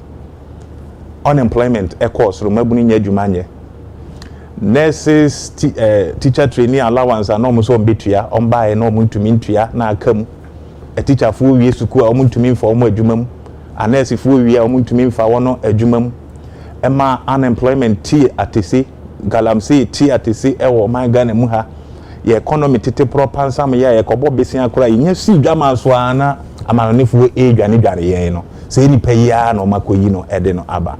So for us in the NDC enya de foforo eye ensadada no a ferment ne kura mbeka ne sen wotwi no aburu anase mkan say anyinya na eya ensana anyinya no ensana anyinya no me say ade anyinya ferment anyinya na anyinya ensa anyinya okay na me nyiso nkwan me pede eya no, but if you are describing somebody me say enkwan a anyinya no na me say o describing nipa emfa ye kasa on e ade a e kasa na me kan me say nti ade anyinya aye ade ase anyinya aha nti me say nkwan no a anyinya no me say eno a na o mahwe agu kwansen foforo mu ede Ghana for say ye medie, but we can assure them say ye ni. Okay. Ni aye hunu in the last 1 year and few weeks see for mama ye when this wadi hunu as Ghanaians e mabunu a se be ye hu sisi ye hu so a ne ye padwuma ya ne ye nya binye under nanado dankwa ne bawuni aban yi. And there a lot of youth, Ghanaian youth enya dwuma eye ono onu nya binye ye ne so ono wani daso se enhyehyɛ ya His Excellency John Dramani Mahama ede egu efomo no enche omu nyina ansa ebeka bi ne yetumi ate unemployment as eso ewo my Ghana mu ha no man na ye krabehwe. That is the focus of the Ghanaian youth, because when embe ya adwen say per the statistical service for adwuma omo aye recently no Ghana is being controlled by yen mabunu no, and yen mabunu ne ye kan say a rejected good obey drama so a ye rejected no say ye mpew ntumi nyehwe emaye no mopa mu fra na tade tutum spray mu ne homo ne moto mu powder zanfa ne megina yanim in 2028 ye besan reject na ma NDC amamu papa na wo buo no wakoso abu no my Ghana afa ne ntama pefra. Okay, over here. Stop. I'm say Loretta na we are very particular about the 1 billion, how it should be used. It should be targeted to agri. And I agree with her. Or two NDC 44. Because I keep trying maybe yes, Oh, far. Now, the issue of the primaries. There be now me prefix me submission on the primaries. Loretta Loretta Jai no for your calasem. Now me prefix me submission on the primaries say a better say na no dey no. And I'm panso to say na no. We are sure say na no you were optimistic say na very really very in the heat baby and then now one who said na no. Okay. I was extremely convinced say Dr. Bawumia was going to win. But the general election and the bachelor will be unable. Now, I must also congratulate them, say, Yanti, Noma Basanasabia. It means that we are evolving. This is very important, say. Electrics, you be who say, a woman will be. Don't go and kill yourself for the person. Until I'm happy, say, we are going to say, it is my hope say NDC so do more time no mbeko primary sir and also abeya contingency ya tawa bia emba. Now normal me hu sisi ya no say unity ebeba free how people conduct themselves after these primaries. Okay. Because even sisi ya individuals bia start to ayampia bimo, which may not help in bringing that unity that they need. Now, the party needs to be reformed after Nanado's exit. It is very important, say,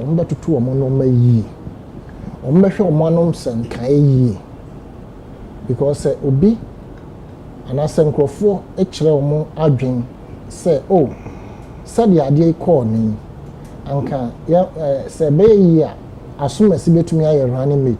Now say, within the circles, no be mobile, but 2 I am say. enye automatic say when you so and so vote nti ubeye fine, that is in order, but some young fan to gasa, right? Now normal ebomi pusa in our political dispensation, any the spirituality aspect na ye diabe from fan politics because of microphobia who wants to be popular or who wants some money to chop. Ye wonkrofo they want to be popular. Your microphone so ono na ye funti. Oh yes. When did spirituality merge with politics? Intia ye beto ababia and come share different. Mr. With all due respect to all Christians, I can sit here and say, per my own opinion and on my own authority, say 99.9% of church today is a scam.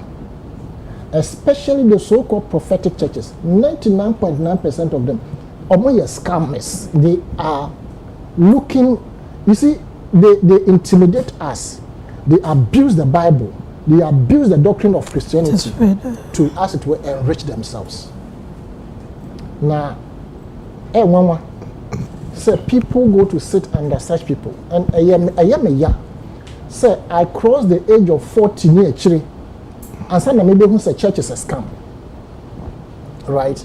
Oh, fire. And you see, and you turn it to be a scam.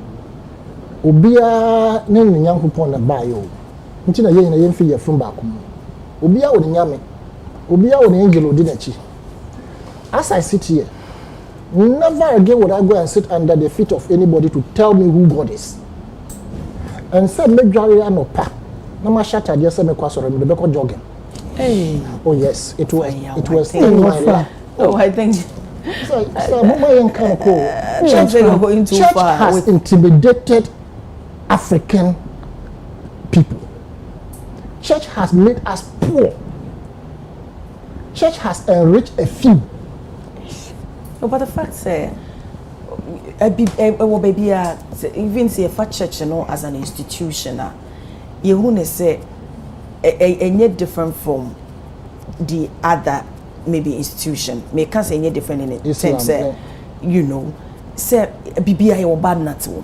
You get it. Case, and no, but the way I say we see guys for man I say just say almost majority of it and I'm bad telling you, majority of church today. Until I mean can say 100%. Majority of church today, and in the same way, fee as often for be more not bad, and no mannerism defeats the doctrine of Christianity. And I'm saying, say, look at the poor people who go to give because yes, come and sow seed. Come and pay this. So I'm telling you, say, Obi, or see what whom wants them, or person will charge me as an obeka. I said, Nipa, you're so for Cassia. Personally, to Wangasa. As I sit here right now, the person feels that I should pay a certain amount.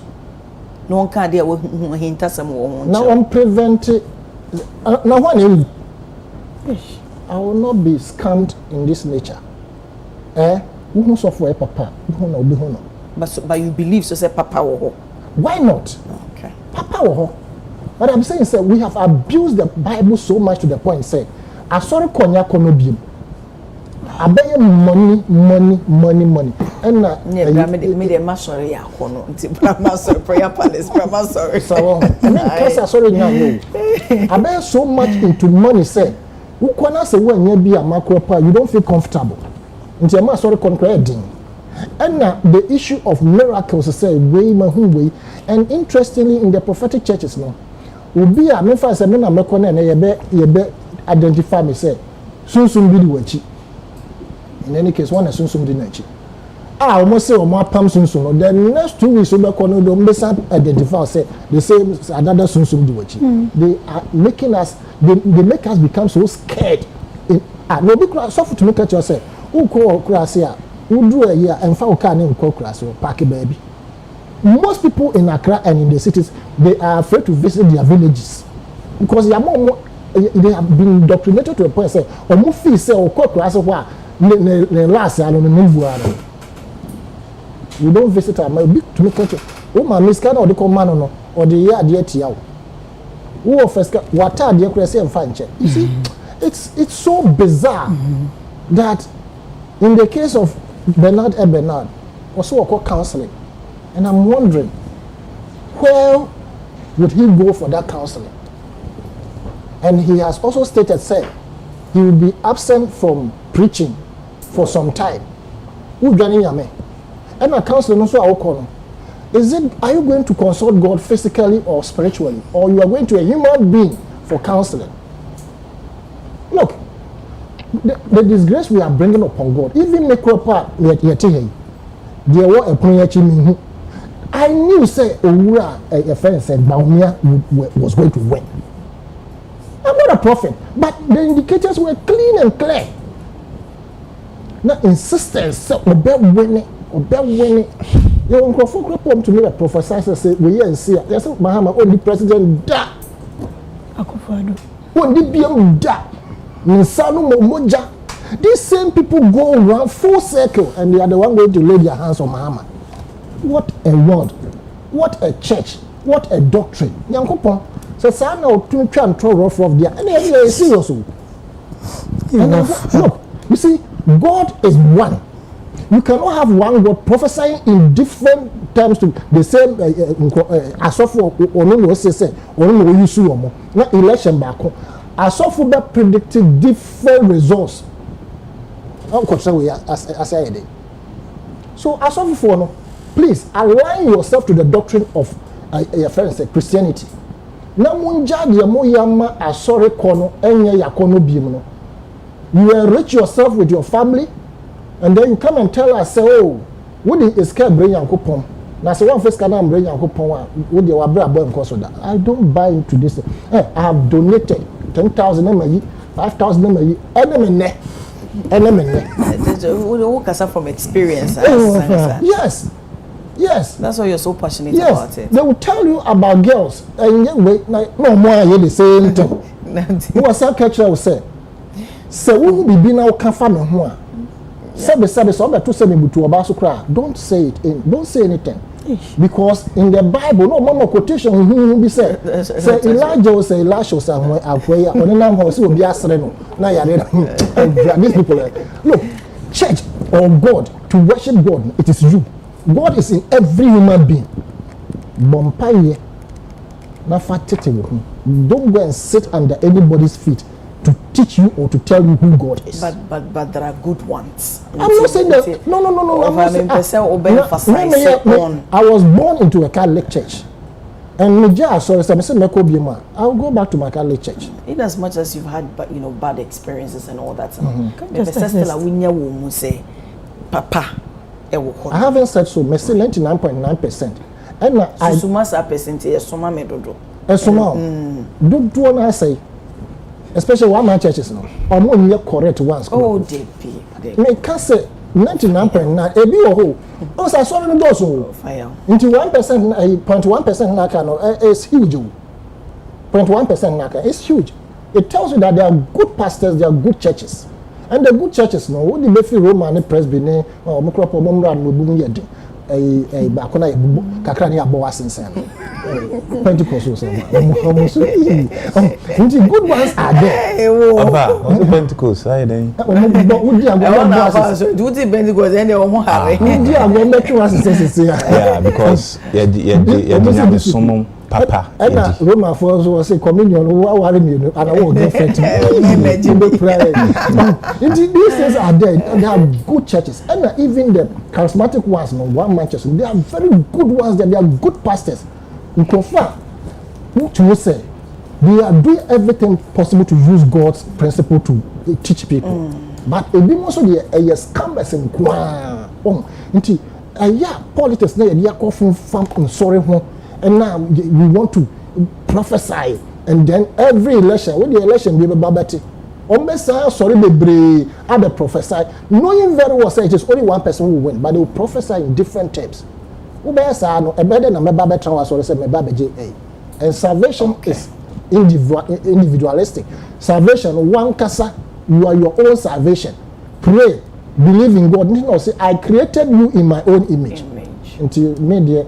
omo yes I know man I will not come and sit there now I could backfire most of the prophecies just predictions calculations to say nyame na aka che oh na nyame make different church pastor omo say omo fi nyame obi so different analysis I know what you say nyame aka na nipa na wono ate say obi lucy no onso ntena ho onso be pompa ya afre nyame ama nyame ada no nyame so mama ye koka say obi be di mfie say ma nipa ni so go nyame so ma nyame extending years exactly it doesn't mean say nyame enye no kwafo ana say this premise of course no some pioneer does not apply to it at all that bawumia be winning at all cost me say now we are doing bawumia be winning offer me to me can be 30 seconds me pacho okay so as obia me a clergy boy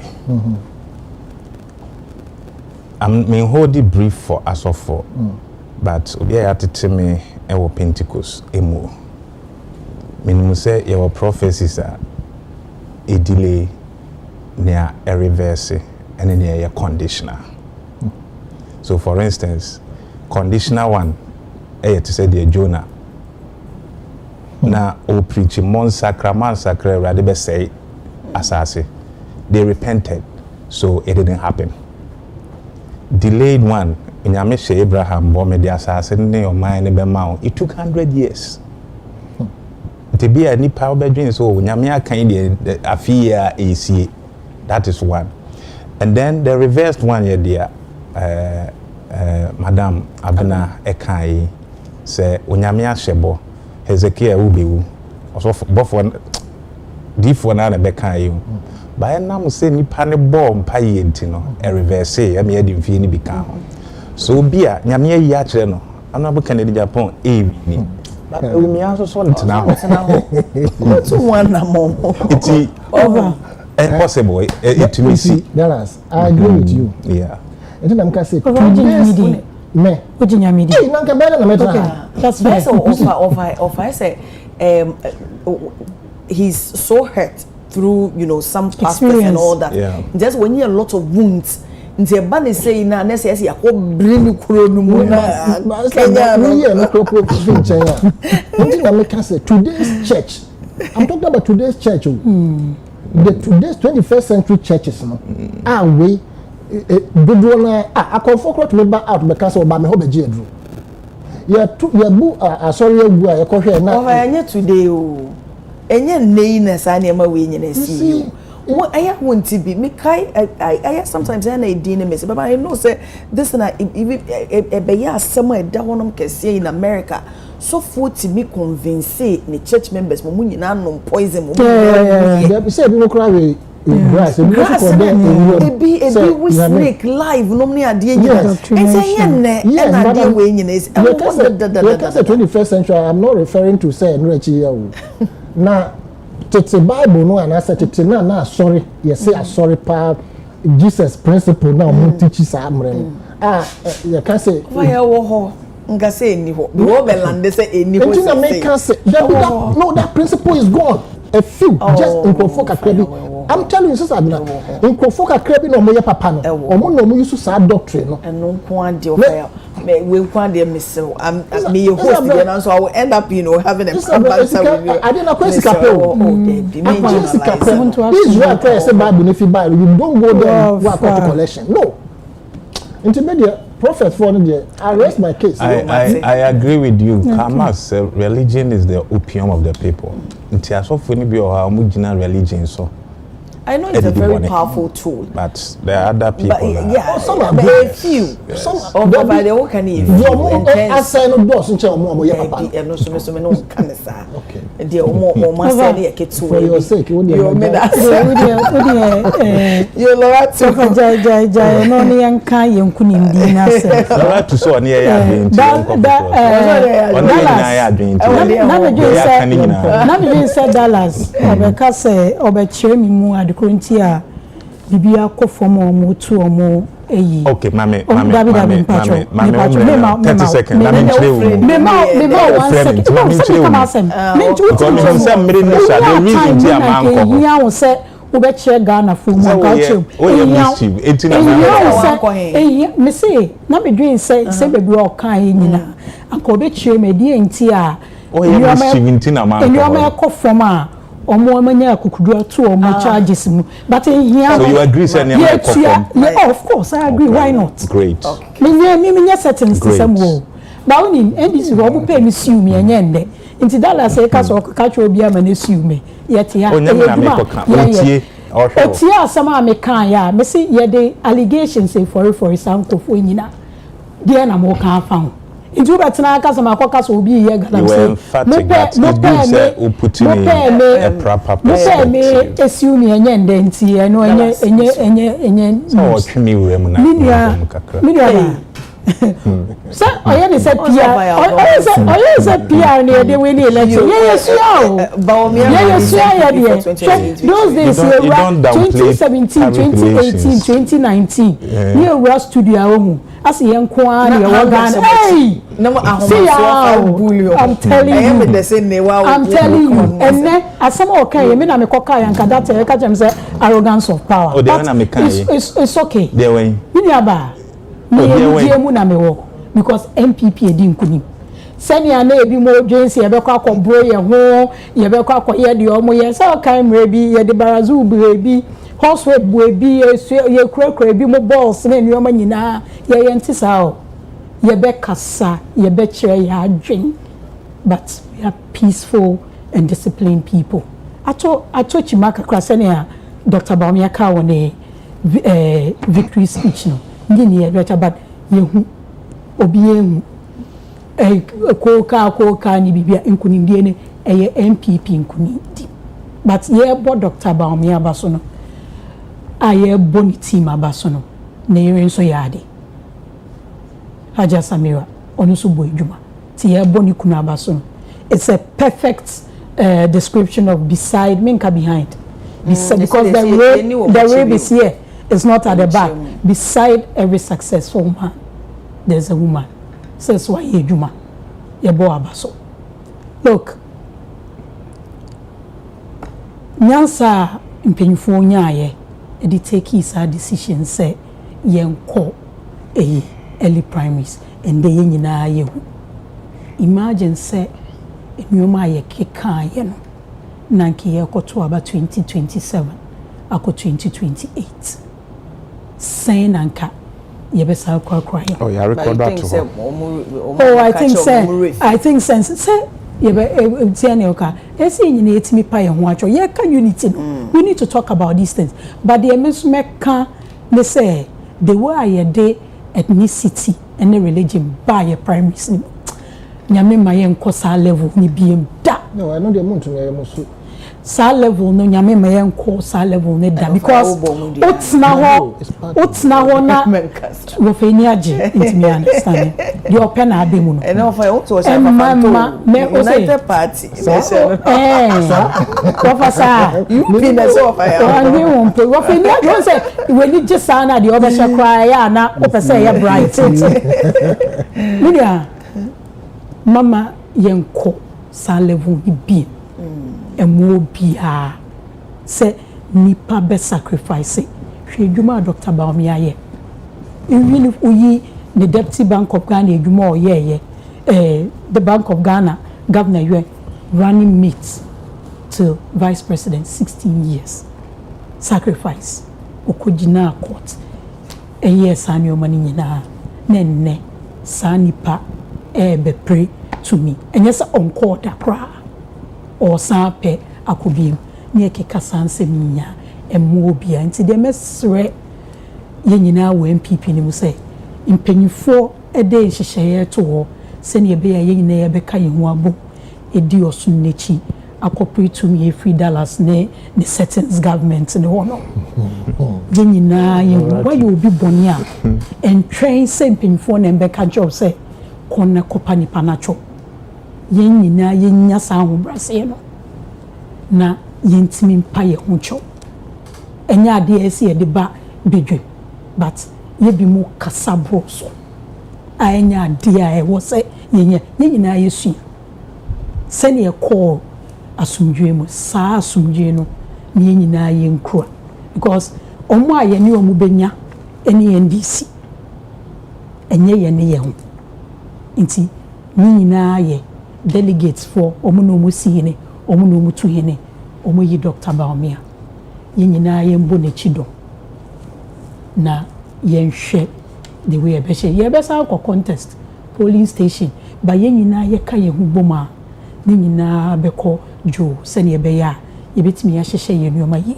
nsem ni be ye we adwuma ye eno de ma ye mfa me ye ndada ye ho ye we adwuma ye pa nti ye nyina ye ka bom ni nyina ye di ohuni se ne ye ka ye hu bo e di ye huni e koto primary si ma ne ko jo ma asembia ma ye ye nuano mo edi se nya bibia nka a ye de to ye mfa saa suban no enko ye ni enko si 2020 Ghana for hwe se ne ye be kura ye ho ye sua ye ka se ye sua ya ne boa 1 year ya ye hu settings so ye ntimi nkan ye nyina ye hu but esi ye boy hu ye kan hu bo na se ma muntimi nka ye no na me be ka esi ye be siumi nti na journalist cry ya bro mo na ya ye ni journalist certificate nti ye sene me se MPP for ye nyina sisi a Dr. Baumia ni nipa ye de franka na mani se ontu sene ye no sene America no ye nye ne sa from polling station electoral area constituency region embedu national sene ye be ya ye nyina ye betimi aboano ama ya corporate 2028 ama okay medase that's what Brian Champon abaso oh Brian Champon nobody expected so exactly me say me tie also there be an American say he has shown his face he's good but he's not going to win. I mean the force and all the buy to me he appears to be the next face of MPP until the obetumi and so best strengthen the grassroots and yes onyasa you know what better if he goes down consistently throughout the 3 years I come to strengthen the grassroots next prime is also could be there well for say the 2028 I know but next primaries it will take care of himself and but see how they say they who here yes I say I can make even we even spoke about it and then so why are dear pan because even polls normally are the analysis on here you know most of them actually eliminated primaries no baby I didn't work almost finish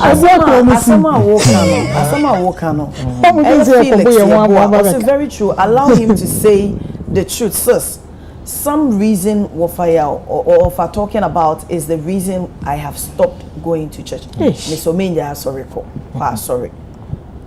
pa nebebo. If they it's so have intentional this power, why don't they come to Europe and prophesy over here? But don't for baby they all go to jail quick. We say Japan at the hour day abba.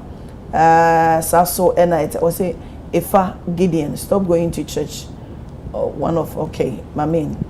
Mr. Osebia ona be just. Abna mami bisa asemo. Me dey me aso ko me too for so enja so ko what. Abna mami bisa asemo. Me Muslim. But is it about just going to the church or what your beliefs are? Your beliefs and then going to me who say asori ho no place we all gather to worship God. Congregational prayer is the best.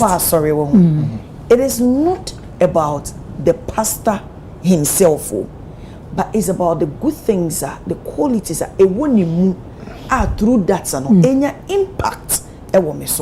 Sometimes I want to share you focus because there's a man of God. He was a man before God.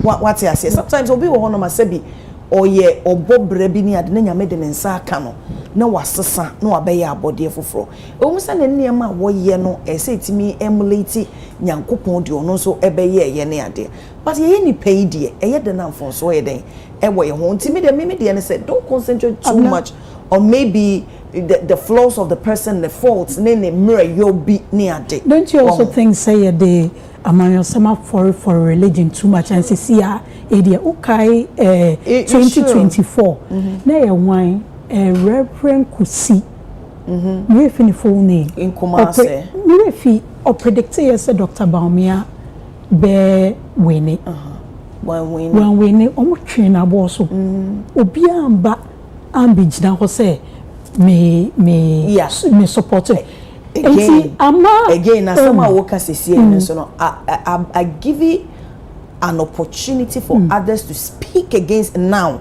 as of will be no more they see they stand exactly because that is hypocrisy exactly I understand said the obi I can be my nitremu am I ye dear tell me you be a man out and be defending and say we are the body of Christ so we should be with our brother and from so abadie but say they no but obi so can in this time ama ebinum dey aka say they behind us so I think say the body we need unity and not there because me small and congregational prayer say ye bom abompaye esumbo kra say unkwa wugina ho anytime you be say is it about going to the church or what you believe ye proverb aya ye kan praye wo we ba ko ebu ka bomu a emu ni nyina ka ho be dollars na ka ni aba de ne se unhu ya nka se me ho ebi no mo efe se but you've given an explanation, yes, I have examples, but there are those who they feel that the shortest way so will be drew baby ama will be who say onu ni no and it's on be father route no polling you understand and it's on be father route no so there are people who are on TV but then they will be out flashing no. On flashing crown or they will be out making these claims and all that but there are those but a beer interpretation is also a problem. It means why we are interpreting ye. But also working the one against the working on it. Okay, the reason for going to church now, I differ kakra. The qualities in the osofono, be a impact to our brother. There's no qualities that will have impact on you apart from your own qualities. And my main but others' quality can enhance your own. And overall, me about my typical example. Me no one auntie. Maybe we a business-minded person. Maybe I may work those qualities no, but me on FA. But the more I may know one the ideas be a wish and do want to tap into it, and I can equally become a very business and successful, businesswoman. These are not spiritual matters. We are talking about spiritual matters. Into the spiritual matters. But for there's spirituality and there's religion. Yes, but you see, it's together. I will look at it more like the qualities in the person to say Christianity. The qualities in him. And I might try. We can't do it. Jesus, we can't do it. I would rather fixate my mind on say, because I think there's no more physical. I want to have that kind of qualities. I want to see that qualities in whoever is preaching. Rather than say the person is extorting from me. But took collection. Uber took collection less than 10 times. If you come to your catch yourself, yes, can cry fact from. Now then, Uber can escape the TV from. Meaning, so for business, we can say, o sweat no di so baby na won so ye nipa nkukuru ni nyina fa nkoma so nti na meka se enye omo nyina na omo ajonkulaze yo fire but do na se omo be from us say emotional when it comes to issues like this. The truth is nipa be ye Christoni said abina kan ye no na ni amadada na twem nipa so mreye no ewo ho but the mamreye no emma no is the Holy Spirit. So ebi a wo ewiase no na wo tai efifa nkrofo ade ba wa be ye Kristo ni no even when the edge comes konkon be hye wo so so that you don't do it. Then when you are so those are the qualities that all come on as a me name people about papa moja ne fi Mahama nsema na oye president. I don't know. I was for my info we say na why the be akufo do teaching about president. Yedi of friends of my sanitary we dey e be dan no Bible discussion. Mani nyina enso so eka ho nti ma me nam penfo yase ene yedi nkomo efa 9 months deepens operational crackdown on illegal mining activities at Ahanta West municipality, Saso, and enhancing agri productivity. World Bank backs Ghana's commercial farming with $1 billion. Saso Bawumia rallies MPP for 2028 victory. Loratu Musa Saka, MPP communication team member. Orayaw Asani Tano, a political analyst. Saso and Dallas Amponsa Williams, a head of corporate affairs, NIA. Dallas Ampoma Williams, head of corporate affairs. NIA. Dallas, where you soft? Where you Pentecost software now? No, why are you Dickin? I'm a clergy boy. Clergy boy. Clergy boy. Yes, it's where you're so clergy, dear. And it's 2 years. It's one professor. I've been a walk. I'm up for her.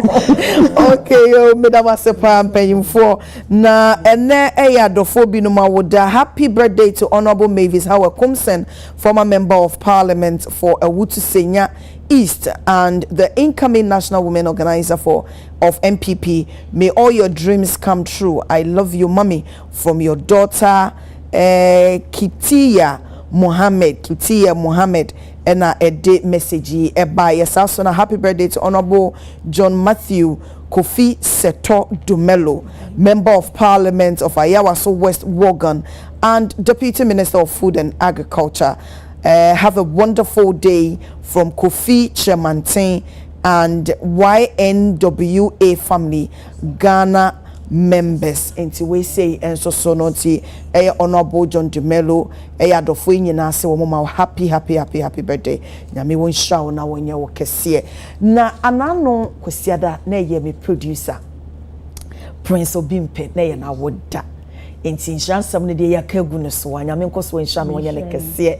Belated happy birthday to the amazing one and only Prince Obimpe. Na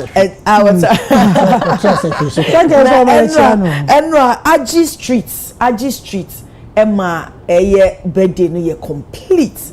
It me dia seda kese Emma Aji Street. Say I mean last minute me friend when disappoint me would deliver ye. Sister Pokuya Yami show no nyo kese pa then radio we say jollof rice well friends say fried rice assorted spring roller just say salad fruits drinks oh Aji Street you're so amazing into we dear mama fe fi de kese so na me kan for mo bibia wate we dey say birthday na we occasion bia ton sana for Aji Street obeje wo so na ne duane no so ne de Mr. Nra obi at what is sentina na one was that so de ye papa enti e dana sinto de bo modern na Aji Street was 0243 613310 0243613310 na Enra so na ye medo madie nyina me niece na woda fantasia Sewa Boache working UST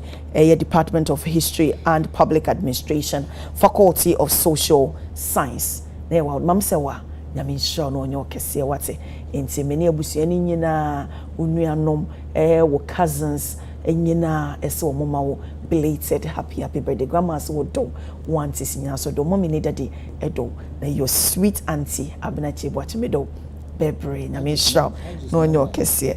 I just number me send so ma ho. So na e bi da mani. Okay, 0243 613310. Me say over here. Over be da mase. 0243 613310. No, any Ajis the number nti Aji Street. Obe treat so at the top notch. Was it? I near Mr. Momo Modene, Momo, Mr. Prince, my baby dance. Moon kind of when you say, what a wow. Sorry. So, and I said, we're meet CIFFA, dear, and you're not possible beauty house. And to be Dallas Wawari. Hi, Kwan. Hey, Dallas. Na clergy boy just But so be so what me say that wedding e beba so. No. I'm not doing that. Clergy boy, I will reception near enuane ni nyina de agis be fa hoka. But we friend say what fit to be the makeup ne hair, the nails ni ade nyina me dey assemble fashion me. For the am say okay, we dey yes, but so onuama. Metwemo. As our office awo so say ma wo hono ne no colleagues no. Okay, no mo tutu na mo no mo nko pie mu e wo possible beauty house. Na na possible nti wo say wan enhance e ma ye beauty ama ye ho aye fe. Meti wo hu meti no. Ope luxury upon luxury. Luxury hair. Ma ko pa so clergy boy so when ya no. Okay, wo so obe ya no. Okay, ya no. Say Miss Bobby. Aye. Okay. I don't know so what they are saying. Any me can for a possible beauty as I'm out wife. One and oh na the nipa was so and say be chire. It's wifey Mrs. Ampoma we dey ye to yensa e dey afrel brad possible beauty. Na so onye must na want to no want to me worry too. Polygamy face here time aso it's possible e wo be pie mu e was spinsters manage junction when it like my hospital or any hospital near adjacent enti call if I makeup wo more wo ti a wo be hye wo penwi kra so ato a wo ba obenya bi e dia mo pedicure no manicure nyina no it is how ti friend for possible me ba me phone number for possible 0246 811026 0246 811026 so and a part vintage and a share matter do be pay mo gba we top base a honum and a part wo ko Instagram na about part vintage wo be hu na tira kwan ti won so ntade ahodo bia obepam de bi dia amount me dana sepa of I also be ha bibi ben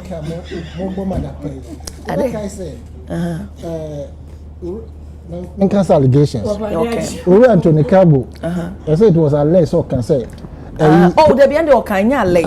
Me akwampo mi hu. Prophecies no. Omo na ma. Omo share say kutukutu. There was so omo no omo analysis. Na nipa no mbisa nto omo de man na no no base on e de akwa. No, ba mo sadan kwakra kan. Say based on analysis. No, say e bi no ba ne ho mo bi mu data. He said it. Na omo de. And he's the most, I mean, he's the most credible. Any na ye de esi aha say we munkaila